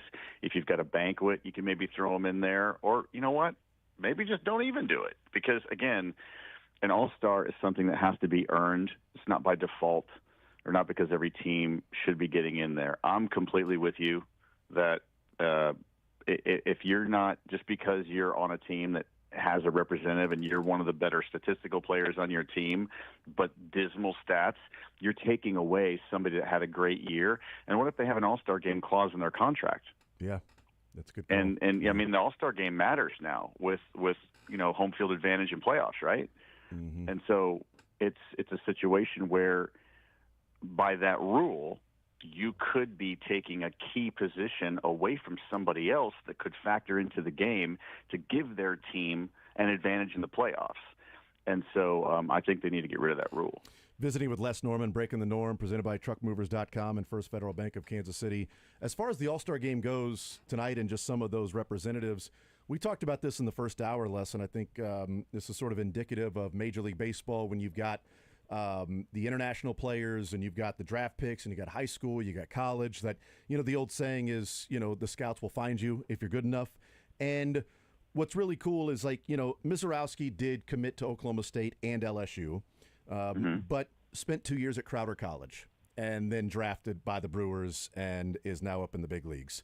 Tariq Skubal was a 9th-round pick from Seattle University. Paul Skeens was the number 1 overall pick out of LSU, but that was his first year at LSU. The previous 2 years he played at Air Force. And I think there are other stories like that, but I think that's pretty cool from the standpoint that, Major League Baseball will find you if you're good enough, and you're one of those stories as well, that, it doesn't matter what level you play at. If they think you're good enough, they're going to find a way to get you on their squad, and then it's your job to go and prove it. Yeah, I mean, the only reason I even got noticed was I wasn't really on a lot of people's radar at all. I probably would have been the guy that after the draft, and that was back when they had 60-some rounds, but I probably would have been the guy that they would have invited to a tryout camp just to see if there's anything else that shook through the strainer. So every time they came out to see Don Peters, who was that year one of the 4 aces, Sports Illustrated said the 4 aces. It was the year that Oakland had 4 picks in the first round. It was Todd Van Poppel, Dave Zancanaro, Kirk Dressendorfer out of Texas, and then Don Peters out of St. Francis, where I went. And every time they came out to watch him pitch during his starts, I'd get 3 or 4 hits. I'd hit a couple home runs, drive in some guys, steal some bases, throw some guys out at the plate, and just had good games during those times to raise my stock, which it got me into the 25th round, which is as high as I could get that year. So, but those things do happen. If a scout sees you and you can have a bad season but a good day, and boom, there you go. I mean, I was reading through the 20 rounds that the Royals took, and there's some guys like, I think, why? And then there's some guys that, why did this guy go so late? I mean, this guy's going to be amazing, and if he doesn't get hurt, he could be here really quick. But yet they drafted him late, So you just never know. But it's a great opportunity to be able to showcase what you do. They will find you, and I love those stories. I didn't even really remember that Turk Skubal was a 9th rounder out of Seattle. And now he's a stud. He's the best left-hander in the game. Yep, absolutely. And the cool part about that is he's got great stuff, but he's learned how to pitch along the way. That guy that hits 99 but pitches off his changeup. It's just and he doesn't have 3% body fat either. that's true too. Les Norman, who does Breaking the Norm, presented by TruckMovers.com and First Federal Bank of Kansas City. We'll take a timeout. We'll come back. We'll talk a little Royals with Les as they enter the quote-unquote second half of the season. But 12 games remaining before the trade deadline.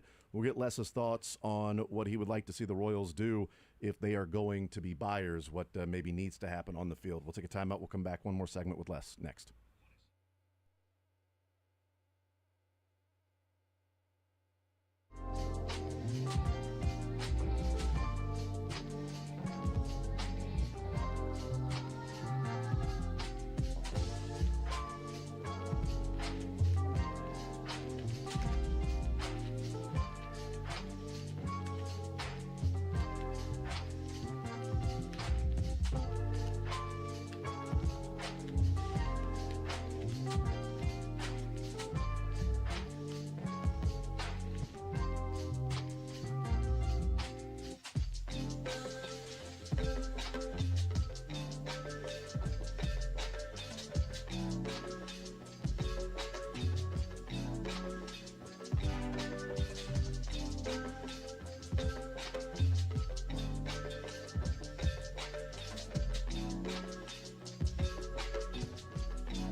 Coming up at 1 o'clock, Todd Lebo will join us. Fact or Fiction with Todd Lebo in the 1 o'clock hour as well. Fact. All-Star game coming up tonight, 6 o'clock, right here on Sports Radio 810 WHB. Les Norman, Breaking the Norm, presented by TruckMovers.com and First Federal Bank of Kansas City. Les, this is a Royals team now that certainly has to decide what they want to do, if they are going to be buying, if they are going to be selling, if, what that decision is going to be. They have 12 games remaining before the July 31st trade deadline, and they are 3 games under 500 right now. If they go 8-4, they would then be 1 game over 500. If they go 7-5, they're now, a game under 500. And so this is a decision that they're going to have to make depending on what happens around them. Also, Fangraphs lists the Royals as the second easiest schedule the rest of the way amongst every Major League Baseball team. So that is something to keep into consideration as well. Is this a Royals team that needs to be at 500 or better if the Royals are going to be serious about actually buying to go and make a run for this thing and not just sneak into the playoffs, but maybe, win a series or 2? Yeah, absolutely. I really am uncomfortable with the position, that they're in, because with this close to the deadline, they still are in a position where they have made the decision, but for all of us looking outside looking in, you can't really know 100%. Everybody's got their opinions, but there's not really something out there that says, oh, they're absolutely going to buy. Oh, they're absolutely going to sell. Oh, it's absolutely Seth Lugo and maybe one other guy, and we're going to get so much in return, and the future is bright. You just don't know. And so the strength of schedule thing also has to factor in, because if they can go 8-4 or 9-3 or 10-2 up to that point, then it does put them into contention, and things can happen fast. There's still quite a few in the wild card spot that they would have to leapfrog over, but it's not impossible with this many games left. And so in a weird way, the time is now. We have to really watch these next 2 weeks, less than 2 weeks, and see. But behind the scenes, they have to have all these deals in place, because guys wouldn't be available if they didn't. And the Royals know what they're doing behind the scenes. We don't know, and we don't need to know until it's time. But I think that they're in both buy and sell mindsets. We just don't know what it's going to be, because they're 3 games under. But again, they have the potential. The Marlins are going to be no pushovers. The Guardians are going to be no pushovers when they come back. And so, you just don't know. Yeah. My gut is sell, but that doesn't mean anything, because if they get on a hot streak coming out of the break, that can change on a dime. Yeah, my gut is sell and take advantage of what could be a sparse market with Seth Lugo having and maybe being one of the highest in demand players that you could get a decent return on. And, there's been this conversation. J.J. Piccolo brought it up. John Sherman in a conversation on Sunday brought it up. And I wanted to get your thoughts on it, because I went on a little tangent last week about the Royals and, if they make back-to-back postseasons, and, the J.J. and John Sherman saying, the real value in being able to make back-to-back postseasons. Even if you don't make a run, just making back-to-back postseasons, I do wonder, what is the value of just simply making back-to-back postseasons in Major League Baseball? Is there value in just getting in 2 years in a row? Well, there's value in it, but not getting in and then getting wiped out right away, because it's like, we can get an A. If my kids, when they were younger, came to me and said, look, Dad, I can get an A, no problem, but B's are all right. So I just think I'm going to shoot for that. No. If you enjoy the food that you eat and enjoy the roof over your head and enjoy the health insurance that you receive and clothes and all that stuff, then we're going to go ahead and go for A's. So it's just that situation for me that getting in is awesome, and to be good enough is awesome, and the people that put that team together and the people on the field that produce need to be lauded for that effort and achievement. But is the goal just to sneak in the front door, or is the goal to take possession of the house when you buy it? So they need to take possession of the house. The goal has to be the World Series and winning the World Series every year. And so that's how I believe pieces should be put in place. Yeah, so the tangent I went on last week was, okay, so people are talking about the value of making the postseason back-to-back years. And my overall point was the value in making the postseason back-to-back years is there for the Royals because of how bad they've been in their history. That's the value. It's not based on just in general, okay, what do you do if you make the postseason back-to-back years? Okay, you give yourself a lottery ticket, I guess, because we didn't know in 2014 when they made the wild card that they were going to make the run that they did. And they made the wild card last year, and they go to Baltimore and win 2 games. And they were right there with the New York Yankees in the divisional round, a team that went and played and for a World Series and won the American League pennant. So they were right there. And to your point about, do you just want to make it or do you want to actually, win it? My frustration was, well, there's value in making back-to-back postseasons. Yes, because this franchise hasn't done it, and I don't want to then go and buy and not take advantage of what 2026 could be in making a postseason 2 out of 3 years and making a run in 2026 because this team just doesn't make back-to-back postseasons because 2014 and 15 was such the rare anomaly in the history. The value is only based on how bad you've been as an organization. Yeah, that's a great point, too. When I think about the buy, I saw something today that, LeMahieu from the Yankees is all of a sudden available. And, oftentimes when we hear this older free agent that's on the downside, like I know everybody's been talking about Brian Reynolds from Pittsburgh. Yeah. And that's the leading guy we're going after, but he's on these few down years. When we hear the name, the reason why we recognize that name and there's that little bit of excitement is because our memory goes back to how good they were and those positive seasons and numbers that they put up. But I feel like in the past, the Royals have gotten caught up in, well, this is what they can bring us if they can just get a little taste of what they used to be, and then we sign them, and then we get nothing. And not only do we not get anything like they used to be, we get even worse because it's just another year continuing on their downslide. And so that's the tough part. You can't predict that exactly, but boy, can you follow a trend. Yeah. And so that's what makes me nervous about the whole buy thing is that we keep settling for these free agents that are supposed to all of a sudden, they'll resurrect their career in Kansas City. Well, not their baseball career, maybe their insurance agency, career or something, but it's not working here. So that just makes me nervous. And I think that's another reason why I lean more toward the sell. Yeah, and just even if you trade Lugo, it doesn't mean you can't make the postseason. It certainly hurts your chances, but it doesn't mean that, the Detroit Tigers were well out of it. They had a 2% chance of making the postseason. They sold Jack Flaherty. Now, using the anomaly as the basis of strategy is not, smart of basing that off moving forward. I get that, but it has happened before, and if you are put in a better position for 2026 by getting something back for Seth Lugo, then take advantage of that while this sort of just feels like you're kind of creeping along into the postseason.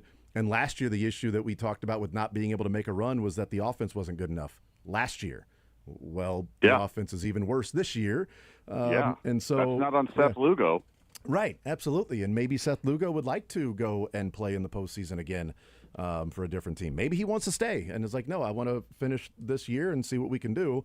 Or, do you want to go to the Cubs, or do you want to go to a different spot that needs you to get them over the hump and maybe win a World Series? And how desperate are teams to do that, to trade and give something back to the Royals? I would rather be in a position to where you could take advantage of that and build and put something together for 2026. Last year, I wanted them to buy. Who knows what Salvi's going to look like next year? You've got this starting pitching with Reagans and Waka and Lugo, and you've got go and get the pieces to get you over the hump. I wanted that to happen last year. This year, Hunter Harvey's injured. Urseg doesn't look like Urseg. Cole Reagans is, on the IL. The offense has really, really struggled. It's not the same team this year at this spot as it was last year, and I think we should approach it that way. So. True, and Seth Lugo, let's just go ahead and, there's loyalty, of course, but the way this game is set up, if Seth Lugo, if we sell him and, they finish out his contract or whatever, look, on the open market, Seth Lugo can get between 75 and 100 million right now, and he's not getting any younger. Mm-hmm. So I understand of the thought of, well, we love KC, it's a special place, and it is. But if I'm Seth Lugo and I have that opportunity, and I'm just kind of, our offense is bad last year, it's even worse this year, and we're not really making any moves, I'm probably not complaining about being one of those guys that keeps coming up in the sell talks, because that means I'm going to make a lot more money that I can retire on. So who can blame him for that? Yeah. Les Norman, Breaking the Norm, presented by TruckMovers.com and First Federal Bank of Kansas City. Les, you're the man. Appreciate it, brother. As always, we'll talk next week, man. Yeah, we'll talk about the All-Star game and maybe how hot the Royals got to come out of the break. That would be great if that's the conversation. Unless they've won 4 in a row. Now they are a game over 500. Let's talk about this team. That would be great. Les, you're the man. Appreciate it. Have a great one, guys. Absolutely. You too. We will take a timeout. We'll come back. And Trey Smith is agreeing to the contract with the Chiefs. A couple of hours before the deadline, we'll talk about what the numbers are, what it means, and the reports that are out there. Trey Smith and the Chiefs reach an agreement on a 4-year deal. More Zone next.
All right, we continue right here on Sports Radio 810 WHB. Jason Anderson with you, Sterling Holmes, and the Drake. We'll talk with Todd Lebo coming up at 1 o'clock.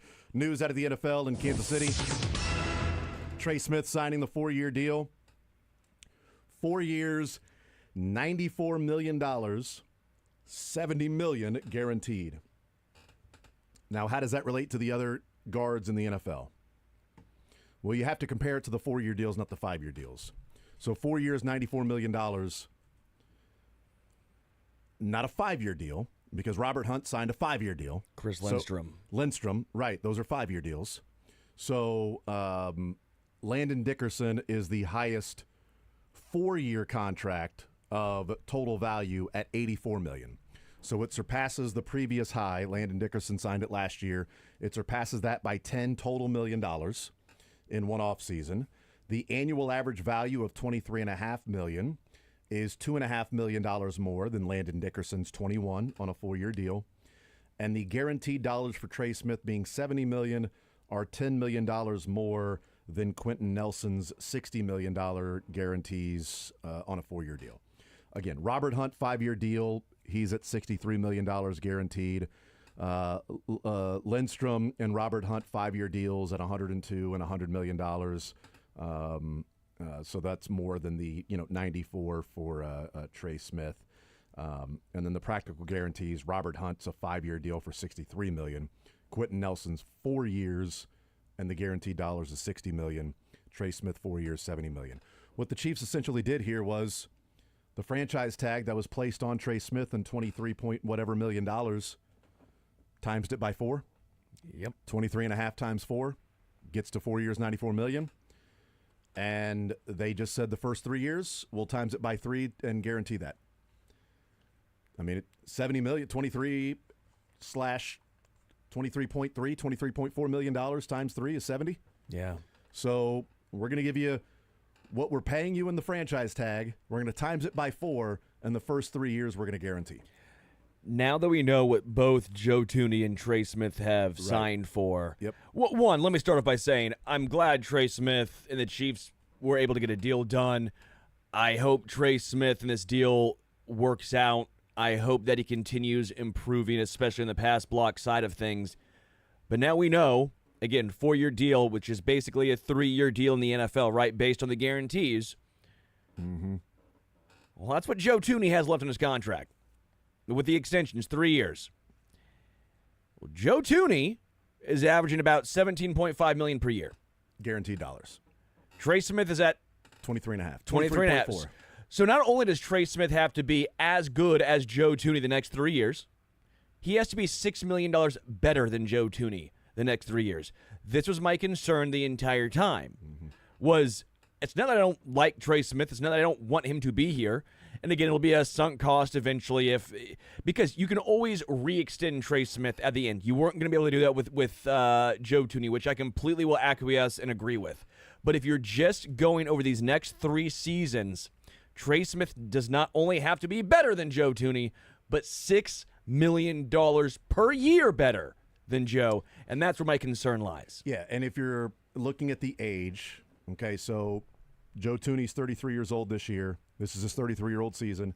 So he will be playing the next 3 years in 33, 34, and 35 years old. Now the Bears have an out after 2 years. So in 2027, he's got a $21.5 million cap hit, but a dead cap hit of only $5 million. So they could save $16 million and change if they were to release Joe Thuney going into his 35-year-old season. So they have hedged their bet to a degree. They gave up the draft pick and 2 years with Joe Thuney, paying him a total of $34 million against the cap.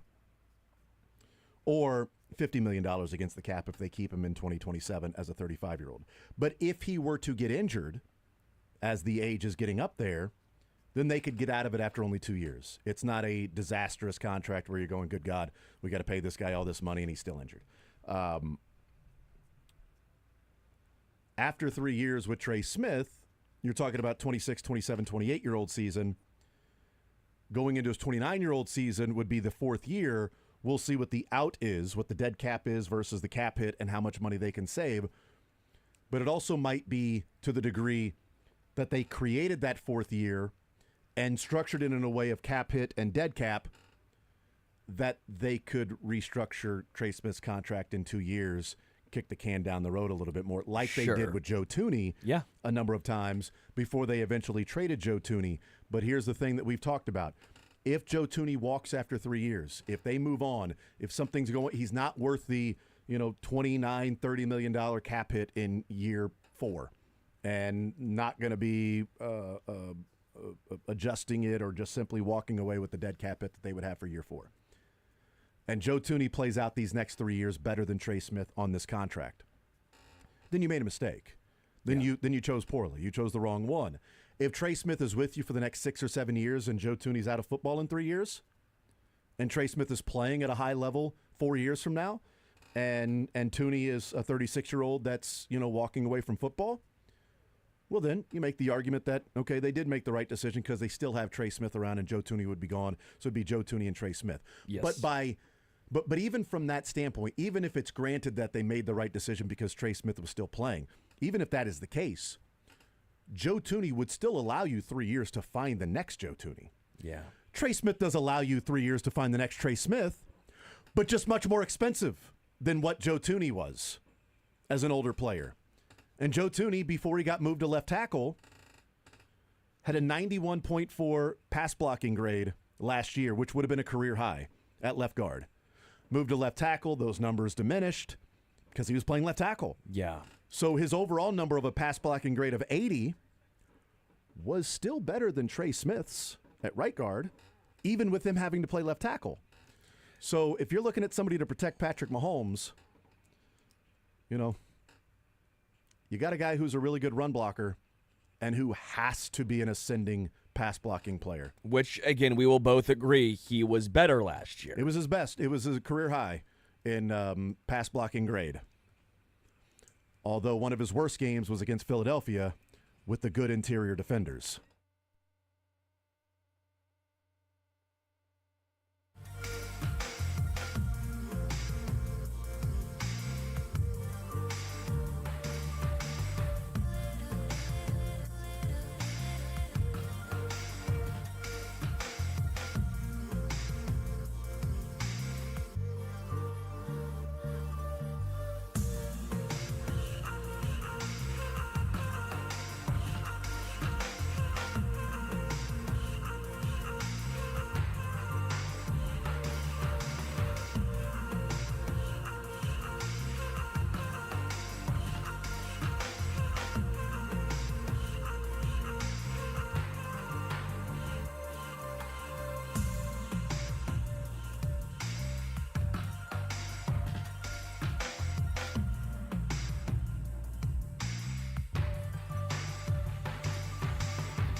All right, the All-Star game coming up tonight, 6 o'clock. Our coverage right here on Sports Radio 810 WHB. Todd Lebo hanging out with us for the hour. Fact or fiction coming up in the next segment. Sure.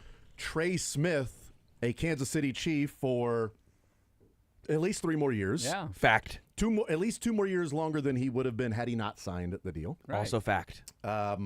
With more money. With a lot more money, yeah, guaranteed. So 4 years, $94 million for Trey Smith. 70 of those 94 are guaranteed. The first 3 years, essentially. So it is a 4-year deal that can be a 3-year deal if that is not making sense to the When they Chiefs. keep them around, they'll always find a way. And hey, they here's can what the restructure. Chiefs do. They generally find a way. They do. Boy, there's no way so-and-so and so-and-so are going to be on this team. And there they are. They find a way. Salary cap's to get it not done. real.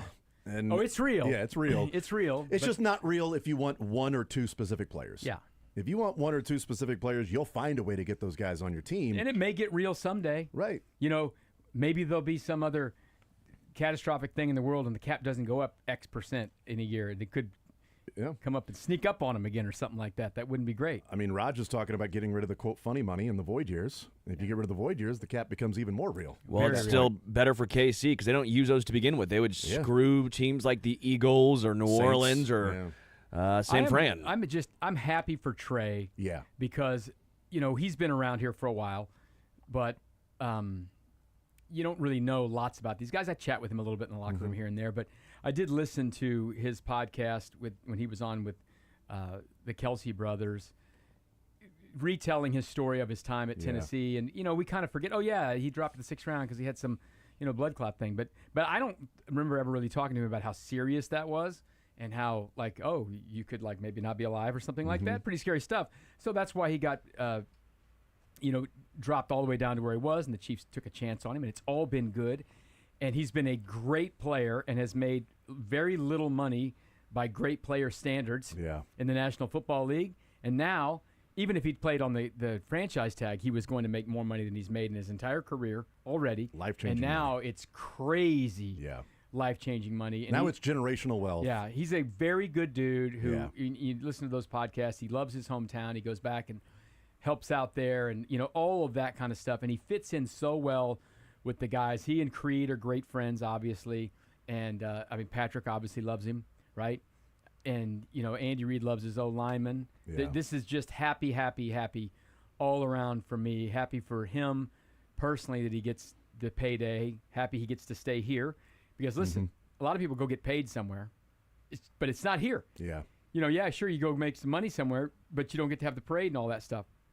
No guarantee he's going to go to a Super Bowl every year of his career or the Tyree AFC got Championship. paid going to Miami. That's right. And he's Has been not to the playoffs once. Twice? Been to 2 playoffs? Been to lost. 2 playoffs. That's right, Yeah. because the quarterback was Skyler the first year he was there. Right. And then when they played the Chiefs in the crazy cold game. Right, and Travarius Ward made a Super Bowl, but lost to his whole team. Right. Stuff like that. So some of these guys, you just can't pay them all. And now, next up is it Trent McDuffie, Trent and George Karlaftis? Will they? There was a deadline today on this. Yes. There's no deadline on this stuff. They can do whatever they want. And they're not making any noise like I want a deal, blah blah blah. But I think that the Chiefs have done a great job of communicating with their best players, especially about where they are. Recently, I think, 3 years ago, or I guess it's 4 years ago now. No, how many years ago now? The Tyrann Matthew last year. It was 4 years ago. That was 21. Yeah, so I don't think he felt like he was communicated with very well. I think the Chiefs felt like they communicated fine with him, but I don't think he thought he was communicated with very well. But, that wasn't great. But now since then, I think they've just kind of all been like, just chill. We're going to work this out, or we're going to do this. And it has to be kind of a two-way street. So I think this is a good sign because I think Karlaftis and McDuffie are very happy here as well. Yeah. But we've talked about this a dozen times. Chiefs do not pay cornerbacks.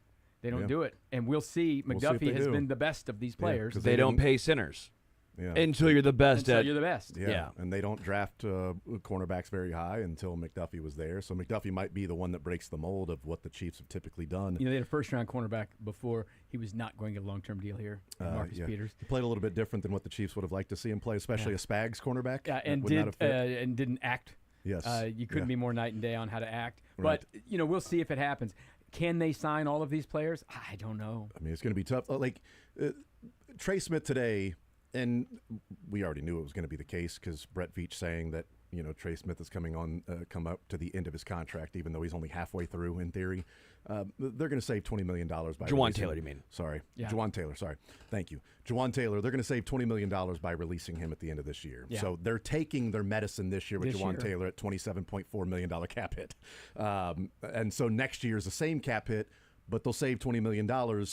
And then does that go to Trent or George? Because what they also have to keep in mind is, Or do you just rework Juwan Taylor's deal because he's played so well? hey, I don't know. Who knows? But Jalen Moore just slides over there. Just slides over. And he's already accounted for next year's cap. But we're talking about Trent and we're talking about George, but Garrett Wilson just got a new deal. And, we're talking about first-rounders versus non-first-rounders. Jalen Waddle signed his extension going into his fourth year. Nico Collins signed his extension going into his fourth year. Amon-Ra St. Brown signed his extension going into his fourth year. Those are non-first-rounders that have signed over the last year. So if Rashee Rice is healthy all year and has the season like he had the first 3 games of the season, the Chiefs then have a decision on Trent, George, and Rashee Rice next year. And we see the price of doing business for Nico Collins and Amon-Ra St. Brown and, Jalen Waddle. If it's going to be more than what they've ever paid Travis Kelce and more than what they paid a receiver, probably what they were Tyreek Hill not or willing to whatever, pay Tyreek Hill. Yeah, because that's years ago now. Yes. So now, the price of doing business for a wide receiver, it's not going to be Jamar Chase's $40 million, but it's also not going to be Christian Kirk's 20. That we were like, why is he getting all that money? This is crazy. So Trent, They also haven't paid wide receivers. right? So maybe, and that would be then on Xavier Worthy to have a big season to say, well, then we're just going to go into the final year of Rashee Rice, and we can work out something. If not, he'll walk, and then we worry about Xavier Worthy. Or have we drafted Jalen Royals? Is he the next Rashee Rice, and you can let Rashee Rice walk because Jalen And the Royals other is side that of it guy. is, I mean, heck, do you think we'll have some sort of an idea of his criminal future by next year? I don't know. Is he going to be a free agent going into a free agent year where he's suspended the first 6 years of the season? What, would be 6 years of the amazing. season? Wow. That would be big. First 6 games, sorry. Yeah, 6 games. By the way, though, I think I said Trey Smith for Juwan Taylor and 6 years instead of 6 games. Killing it right now. I will also point out, wouldn't that be good for KC? If he were to be suspended when he's a free agent for 6 weeks, that's going to drive his market down a little bit. And if you're KC, now you're I gotta think something's going to proponent. happen this year with this. No, but I not don't this know. year. But if it's Oh, good, no, I know. I mean, seriously, the way it's going, it could not be figured out until next year. It really could. Yeah, that would be 'Cause his last year of his deal. But if it's 2 years from now and he's going into it, they go like at the end of next year, 2026. So 2026, it's like December. It finally gets done, and the NFL's like, "Well, we're not going to suspend him right now. We're going to do our Wait till- investigation, yeah. Guys. And then he's a free agent in March, and it's like, okay, now we've looked at it. He's suspended 6 games. the Texas court system is just adding void years to this deal. They They're are. just adding void Void years. they are Hidden money in and the there. NFL right now is avoiding these years and games that they could be suspending Rashee Rice as It's they good problems to go have by. good players. Yeah, for it's sure. very good problems. There were years. You remind these people how bad it was that you didn't have anyone you wanted to give money Dustin to. Colquitt. Yeah, you're paying. You wanted Dustin Colquitt. Dustin Colquitt's getting paid. Sweet. That it's different now. They have a lot of really good players. They've done a nice job of drafting. They've succeeded at a high level as a team and as individuals. It's a good problem to have. It's a very good problem to have. So, we'll see what happens. But this is good news. They got this done well before the deadline today. they still had 2 more hours to go. Hours I mean, come to on. go before this is the this is deadline. crazy. They stuff. This is technically easy. was hours plural. Hours. Yeah. to go. Technically, it was. I felt like this was going to get done. We had Pete Sweeney on yesterday on New Day, and he was still very confident. And, I just, it seemed to me like, we used to hear people say all the time, well, I wanted to be there. Like Tyreek Hill would say, I wanted to be there. Well, you know what? Your words say you want to be there, but your actions say something else. Felt to me like Trey Smith's words, actions, what I'm assuming his interactions were with his agent. His agent's not Drew Rosenhaus, by the way. That's a help. Or the Katz brothers. Yeah, or the Katz brothers. So I just felt like if the player wants to be here, there's a way to get it done. And there's a bit of him that's like, yeah, the Chiefs drafted me. Everyone else skipped. The Chiefs skipped him several times, but everyone else skipped him. He recounts the story of his draft day that he thought he was getting picked, and they called him. Oh no, we're gonna have to get you on a free agent deal.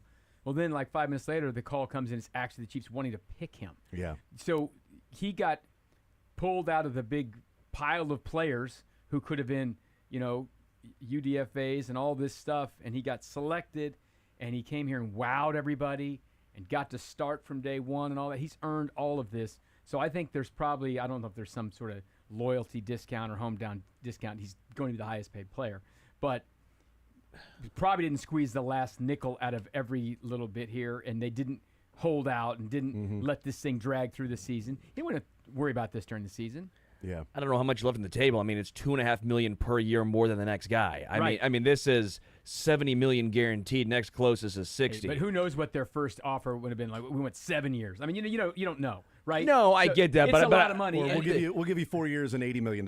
Well, no, I'm getting 23 this year. Why would I settle for 4 years at 80? I'm not saying every he year. took any discount, but I don't think this ever got to be contentious. We've seen yeah. some contentious things happen around these Yeah. parts, and I don't think that's where this got. And even, I'm not talking about old Carl Peterson days. I'm talking about, listen, if you trade away Tyreek Hill, that got contentious. Well, Orlando Brown in the offseason when he was franchise tagged and going into the final year, he was talking. Didn't have an agent for part of it. Right. But he was also saying things publicly, and Andy Reid then said, well, that's not how we handle things around here. That's pretty, for Andy to go publicly about a contract dispute and saying that's not how we handle things around here, that's pretty contentious. Yeah. At that point, if Andy's going to say something on record about a player talking about his particular contract. And Trey's done a good job with that. He's appeared on a few things, but hasn't ever said anything. And he's, Let he's my agent handle that. done this and the I right wanna way, be here and all that stuff. Yeah. So, and it's always good news for the Chiefs and the player if there's not a lot of leakage. Well, the drama that still continues to go on in the NFL with the second-round draft picks. Now we have our first official rookie holdout. Trey Harris was picked 55 for the Chargers. Chargers open up camp today. He is not in attendance. He is officially holding out with the second-round deal. The Chiefs on Sunday will report Omar Norman Lott has not signed his deal, pick 63. And so Trey second Harris, rounders in general. It's just Only two of them. Only So two second 30 rounders. But you're not second officially a rounders. holdout until your team shows up Until and the your Chargers team- are right. there.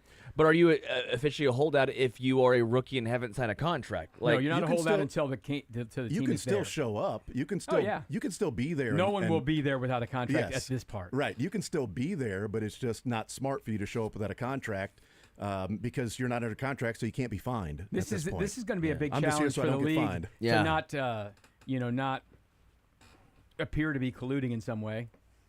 Yeah, because nobody's willing to budge on the guaranteed deals because the two second rounders that have signed so far got fully guaranteed deals. Wait. And that's what everybody else in the second round wants. So the NFL's not colluding, but the second round players are colluding. Can No, the the NFL is definitely colluding, but are they actually talking about it, or are they Right. just doing some mind Yeah. tricks where like, oh, you know what?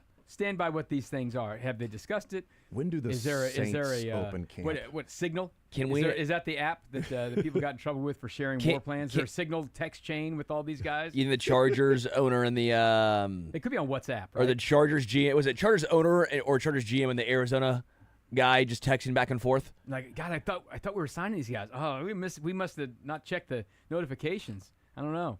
The Saints will report the same day. The Saints report on July 22nd.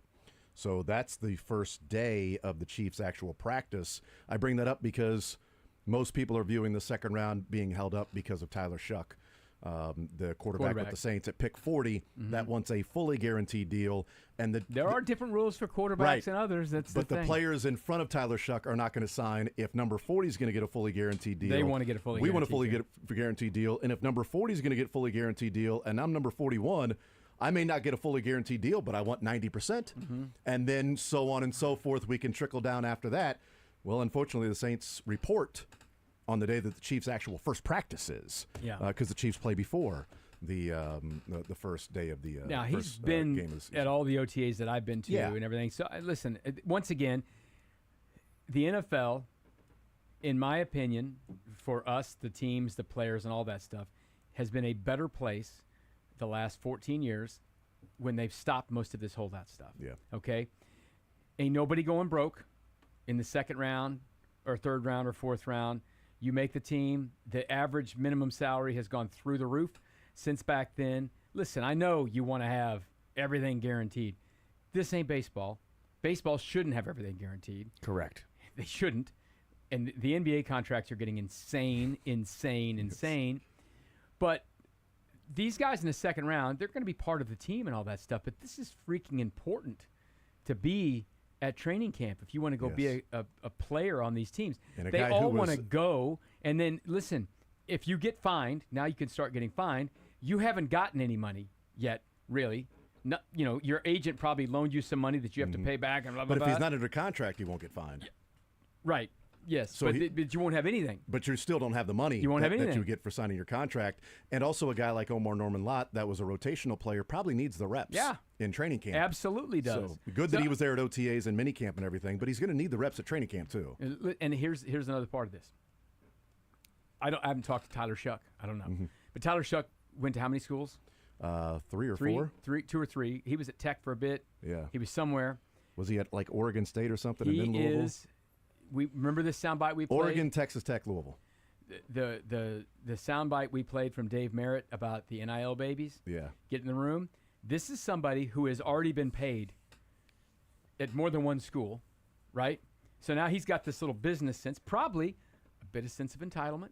He's 26 in like 60 days. Yeah. He turns 26 years old. And he's already. wanting a fully guaranteed deal, and he's basically holding the league up. Well, once Derek right Carr now. retired, at that point, Tyler Shuck was like, okay, you took me in the second round, pick number 40.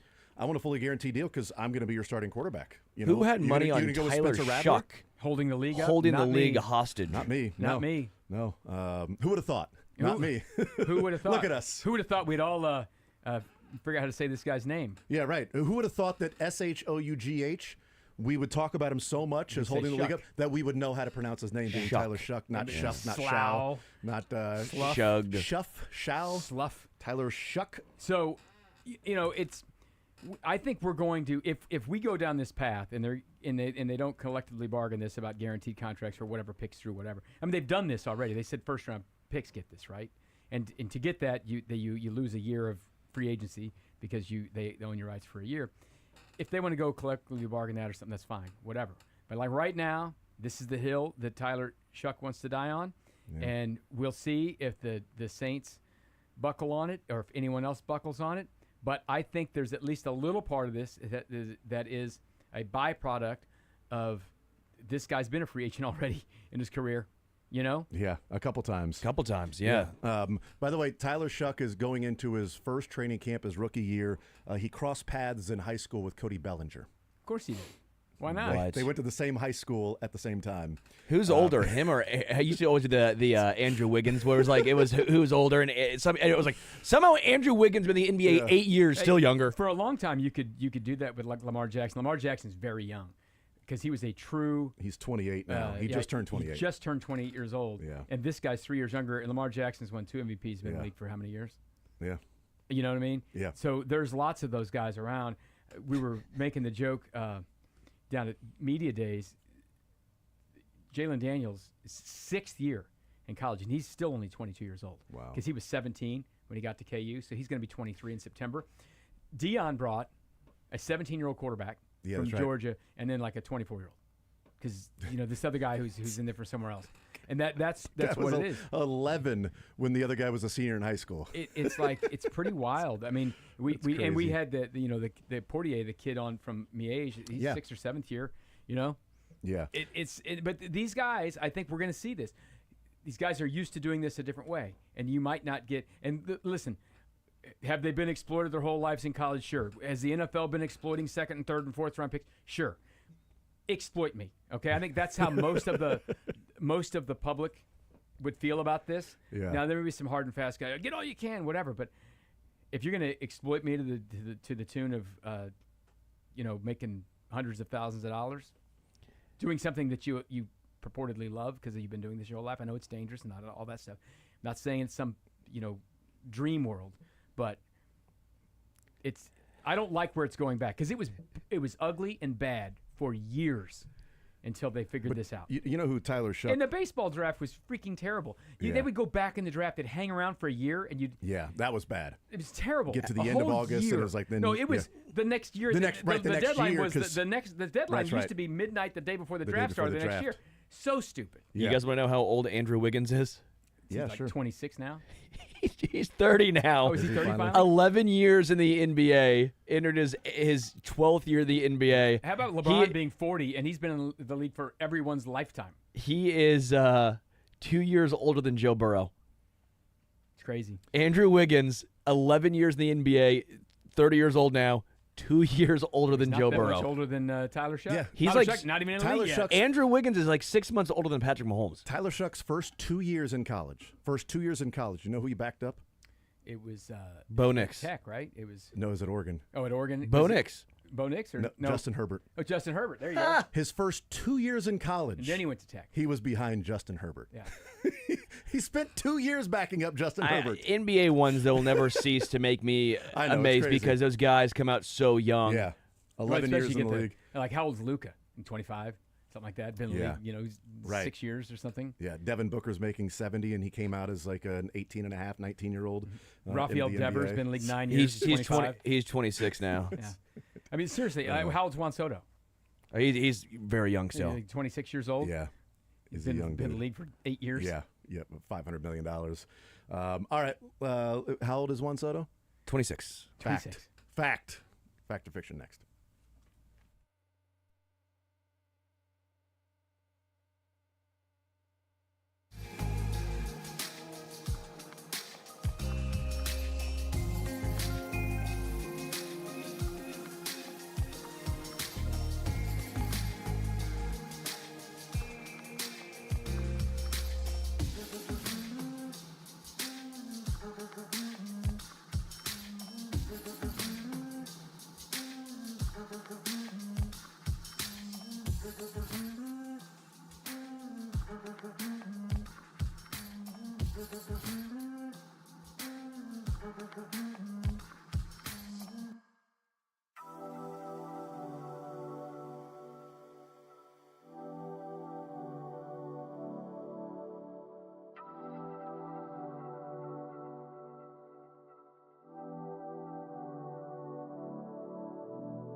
All right, time for a little fact or fiction on this Tuesday edition of The Zone. Thank you to Daniel Holmes joining us in the 11 o'clock hour. That's right. I hate Thank you to what Les Norman Lebo at talks noon. about in the breaks. I am love going it. to pass out. I love it. Love it, love it, love it. Loving every minute of it. Liking it. All right, fact or fiction time. Fact. Let's Oh, fact it. no. You know what I mean? A little fact. Are we going to fiction this Fiction thing? this one now. I Nope. needed some water. I need. Yeah, well, I'll tell you a detailed story later. Please don't. I yeah. need. yeah. Oh, Let's get into it, Let's dude. go. it hurts. Let's roll, man. Drake is going to be playing for coming Dylan for you, today buddy. in a fact or fiction, or he's just going to simply be playing for himself. You know what? Since Todd is a guest and he was out of town last week, should we start with Todd? We were all out of town. I'm going gonna pass out. Fact. Fact. Oh, the Royals will get back to 500 at some point this year. We're keeping this alive. You'll be there one day, Sterling. Fiction. That's a fact. Fiction. Fact. Oh wow. Okay. I believe they have the second easiest schedule in Major League Baseball for the last 40% of the season, not second half, but Okay then. Okay. You still haven't recovered. no, I'm still in shock and pain. Vasectomy stories with Sterling Holmes. 1-0-0. You want to roll hear about tide. mine? No, you had one too? Of course. You'll be there one day, course. Sterling. No, ain't nobody touching. I mean, no, You'll be there one day. You'll be there one day, brother. It's mine. Well, if nobody's touching it, you don't have to worry about having one. Bang. Mark that. We start with Drake on this one. 1-0-0 roll tide. Talk about Bloody Sunday. Okay, great. Go. They're never open on Sunday. No, they aren't. Anyway, go ahead. Drake, Vinny will get to over 280 by season's end.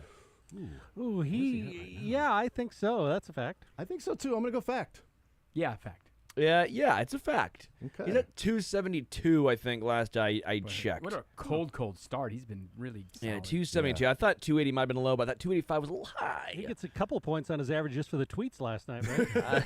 Agreed. I'll give him the you round up. Agreed. Bobby, who's right now at 294, will end up at over 310. Yes. I 10. go first. I'll go fact. 310. He's gonna have a higher batting average than Jacob Wilson this year. Well, that gonna could've You're been that bullish been on fun. me And it's so gonna be far. I'm going to go hilarious. fact. If it was 300, I'd say fact. If it was 305, I'd be on the fence. I'm going to say fiction for 310. It's fact. We are all tied. now. I'm thinking Hold the presses. We're actually tied. We're tied. 2-2-2. We're all tied. the Royals get semi-hot second If half. they're going to make it over 500, Bobby's going to be a part of it. Yes, Yeah. and Vinny. Vinny. Because they have to Yeah. pick up the slack for the bottom part of the order. Don't even Buns. say third anymore. You just say part. Bottom half. Bottom half. A part of the order. 2-2-2. We are actually tied. Lebo. I'm still shocked. I can't look at you You or have to say get your over that, name right man. now. I can't talk about it. Noah Cameron will end up with an ERA under 2.75. 7.5. What's he now? 2.8ish? Is he right? No, about there? he's at 2.3. He's at 2.3. We did something like this, I think, last week with Petro, and I was not as bullish as I should have been. I'm going to say fact on this because he just keeps doing it. Fact. So what was the number again? 2.75 under. Fact. Fiction. Oh, boy. Wow. Now all of a sudden he turns his tables Wow. on. How No, about I that? know Cameron's been very impressive, but 2.75 Just takes is one bad is start? insane. Yeah, it's insane. 2.75 crazy. The reason I 3, yes. 2.75 is that thing is. The reason I painted the duck blue is because I've never seen a blue duck before, and I wanted to see one. But the reason I went with that he was going to be sub is because he had his stretch of rough games where 4 innings, 5 earned runs, 4 innings came out early.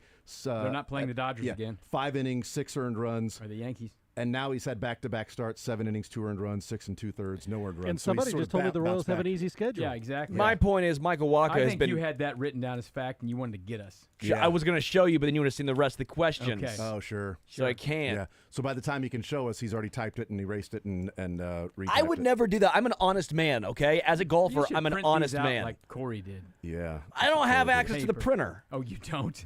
I don't think so. I used to have to go to Pamela for that. Drake. And to say, Pamela, print this off for me. Wow. You really went to Pamela to print stuff for you. Yes, I'd have to email it to her for her to print off because I didn't have. Let's go. I Drake's up. bet she really appreciated that extra work for no reason. Yeah. 2-2. We're all tied. Drake's up. Drake, Chicago dogs are perfect. Don't take anything off it.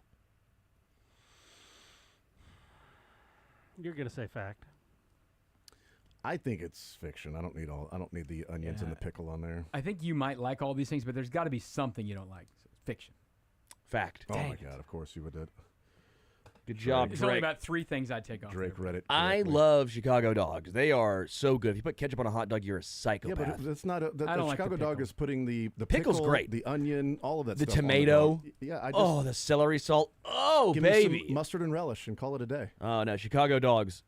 Yeah, well, About whatever. the best thing Chicago's ever done. By the way, Blood- The is World it Fair, maybe. ketchup by the reminds way, you of blood? Mustard has 8 wins at the K this I year. saw that. And I'm I thinking. think it got its 9th on Sunday. No, I was out there. Was it? Well, no, I think it was his 9th because Yeah. we were Yes, out there you're right. and I was Got root for sniffed. mustard. I was out there too, but I think we It's got a crazy. DFA in the second half of the season. for Mustard. It's like 20 something to Gonna have to find 15 to another like condiment. 9.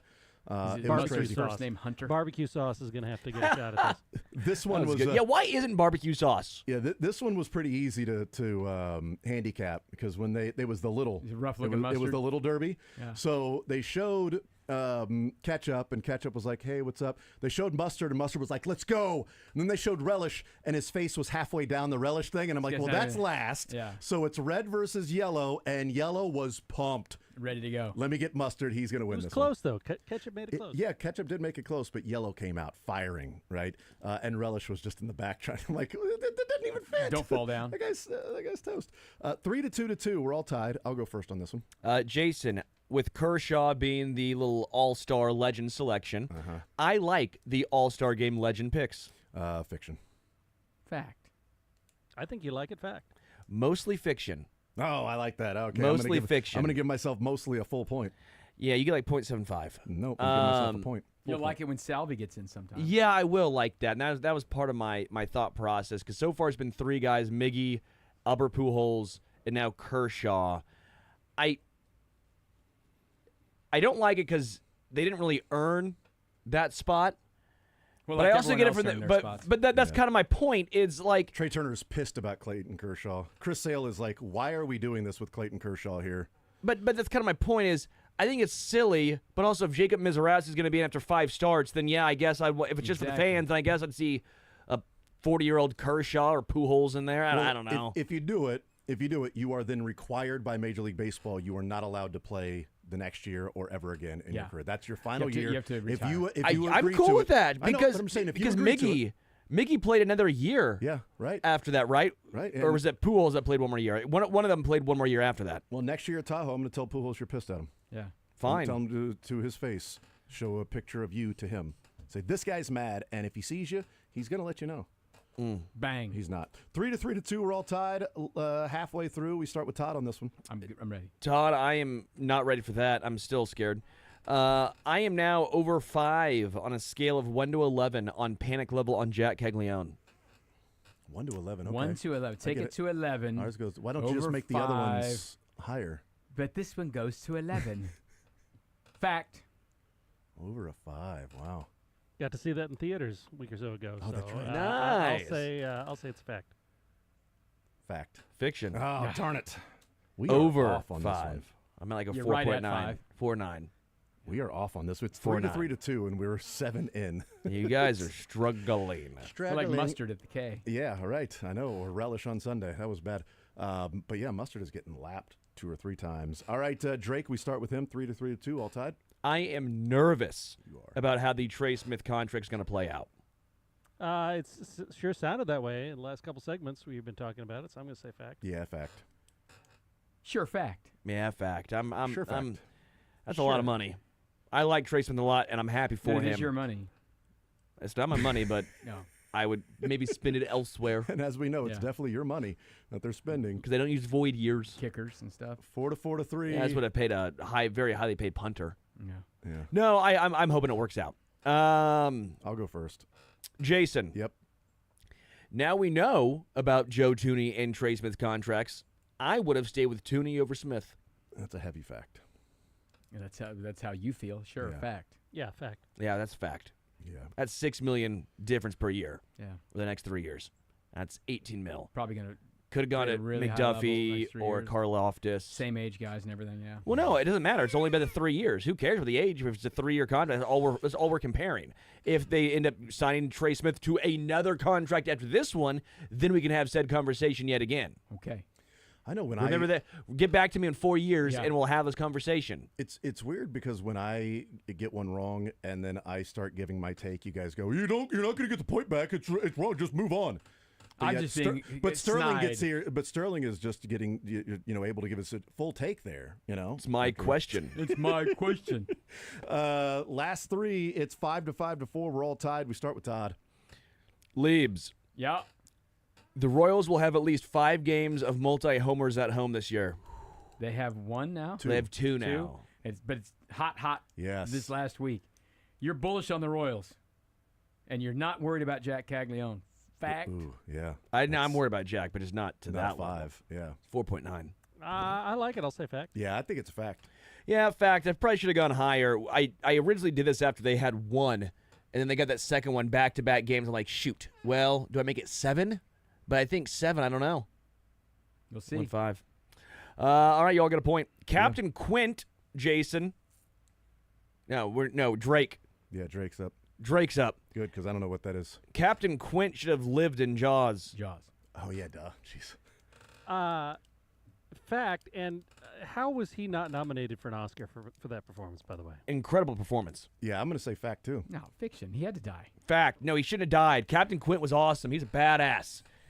Why did he not He had to. live? Captain has to get eaten by the shark. Yeah, you go That's down. No! You the go rule. down with the Bruce shark. Bruce did not have to eat Captain Quint, okay? It's the old saying. Captain goes down with the shark. Yeah. He told the story about the USS Indianapolis. He avoided the sharks that day. He That's had my to be eaten point. by a shark. Yeah. No, that's right. he could have survived said shark This attack is one, again. This is one we can't go back and check, but you're just wrong. No, we can go back and check. He should have Can lived. we go You're back wrong. and check and He have should an have alternate lived. universe? He should have just kicked the nose and then gone Try. back up a little bit higher. It's gonna be hard for me to stay tied, but 7 to We're 7 to tied. 5. We're all tied. Last one. I will go first on this one.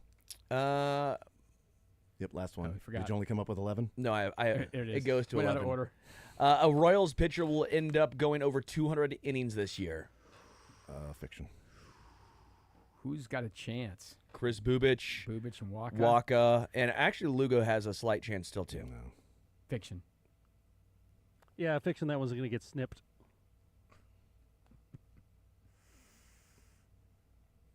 I need a glass of water.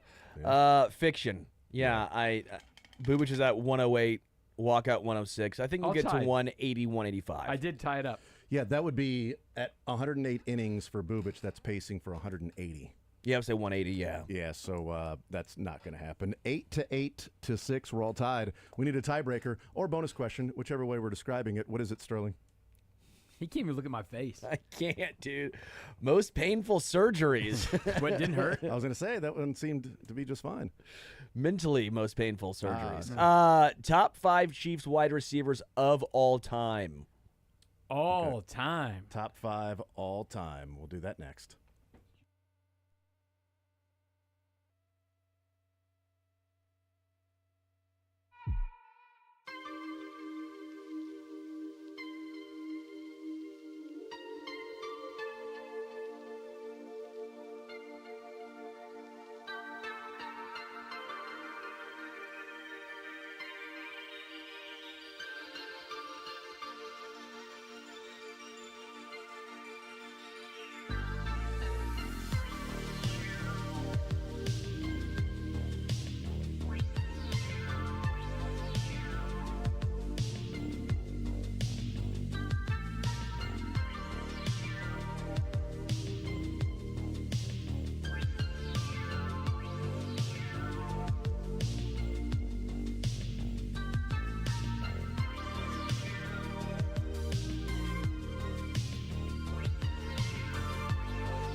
All right, we continue right here on Sports Radio 810 WHB. Okay, so we got the tiebreaker / bonus question for our fact So we're or going fiction. from top to bottom to top. 5 to 1, 1 to 5. Let's go What do we 1 do? to 5 because I think Oh, it's a Jason now. He says this. I'm glad Jason is. That's right. you do bad 1 to 5s, but this Okay. makes more okay, sense. The bad Here's one's the 1 deal. to 5. I think this is not the right answer, but I think you're going to say it's the right answer. I think you're going to say Otis Taylor's number 1. Tyreek. Jason, are you just going to sit there or are you going to answer? He's Tyreek. thinking. I have Tyreek 1. Okay. Otis Taylor 2 then? Otis Taylor All right, 2. I had Otis Tyreek. 2. I had written Tyreek 1, but I did switch Why do you think I would? because I thought you were going to be like nostalgic for Otis Taylor. And because he should be in the Hall of Fame. He should be in the Hall of Fame. All right, so now it gets interesting. Yes. I have Carlos Carson 3. Oh, man. Jason? I 3. went, What about 2? Well, it's Tyreek 1, and Otis Taylor 2. Okay. did you go Otis Taylor too? I had Otis at 3. Oh, who was your 2? Bo. Ooh, nice. I went Dwayne Bowe number 3. Dwayne Bowe 3. Interesting. Dwayne Bowe 3. I had Dwayne Bowe 5. Oof. Number 4. Stephon Page. I also have Page. I went Carlos Carson number 4. Stephon Page 4. Number 5. Stephon Page. I had Bowe. Eddie Kennison. Carlos Carson. Ooh, I got all 5. I think you won. I got 1, 2, 3, and then 4, 5. I Yeah, flipped. so Tyreek 1, Otis Taylor 2, Dwayne Bowe 3, Stephon Page 4, Carlos Carson 5. Honorable mention was 6 was Eddie Kennison, Henry Marshall. Henry Henry Marshall, Marshall, yeah. and then Chris Burford. Burford. Wow. But that was also pre-KC era, so it's kind of tough to You're not even giving any credit to Bo Richter. None. I had Bo Richter Shocking. as my honorable Mr. mention. 99. How many other of these players have a 99-yard touchdown? I would assume reception? 0. How many Yeah. of them come in here and talk to us and are friendly? I mean, Dwayne Bowe's been in here, been friendly. We had somebody Yeah. come in and talk to us about Carlos one of these Carson players. was very friendly. We had somebody Met come him in in and a golf tournament. we had somebody burst into that door talking to us about one of these players Which one's with that? some court Oh, documents. yeah, I forgot about that. Yeah, We had that that's a happen. real treat. We had that happen. Ah! Does that count? Sure. Rockets him up to number 1. Speaking of Trent McDuffie, which is not what I good was just list. talking about there, but we were Who talking won? about Jason did. won. Drake, congratulations, you won. Wrong, I'm Jason. getting so Nice. close. So close. So close. Thanks for being here today. One day back, and I'm a champion. There you go. 1-0. That's exactly right. You're not mustard. So we talked about Trent McDuffie, George Karlaftis, Rashee Rice earlier when we were talking about Trey Smith. Trey Smith got the deal done. Sauce Gardner, 4 years, a $30 million per year for Sauce Gardner. How So much 4 guaranteed? years, 120, 90? 60 of that guaranteed. Only 60 guaranteed. That's Oh, interesting. Two Yeah. year, yeah. 60 guaranteed. That's a for large Sauce. contract, though, for a corner. That has to reset the market, right? Yes. That would be. He's yeah. led them to great heights. Yeah, well, hopefully they're hoping that he would be new heights with this. Yes, it sets the market. 4-year deal. Previous high was J.C. Horn at 100. Now Sauce is 120 Wow. on a 4-year deal. That is a $5 million more AAV. Yep. The $3 million or 3-year deal for Derek Stingley was $30 million per year for 3 years. This is 30.1. So Sauce got the most Well, here's annual the average question. value. Would you rather have Trey Smith long term or Trent McDuffie? Trent Sterling. McDuffie. There you And go. by the So it way- makes you madder about this deal. Sauce Gardner, the 7th most guaranteed dollars out of all of these new deals. So 60 million On corners? Yeah, 60 million for him. Stingley 89 of the 90 is guaranteed. Surtain 77, J.C. Horn 72, Denzel Ward 71, Marlon Humphrey 67, A.J. Terrell 66, Sauce 60. So the annual average value is there, but the Big dumb guaranteed numbers. dollars. That's interesting to see how that all. yeah. This is why, though, if you're the Chiefs, you almost needed to get Trent McDuffie done before Stingley and before Sauce. I disagree. If it's only $60 million guaranteed for Sauce over 4 years, I think this is a great deal for the Chiefs. Funny money, yeah. The rest of it. The annual average value, I don't care about. You're only giving $60 million? That's awesome. I win.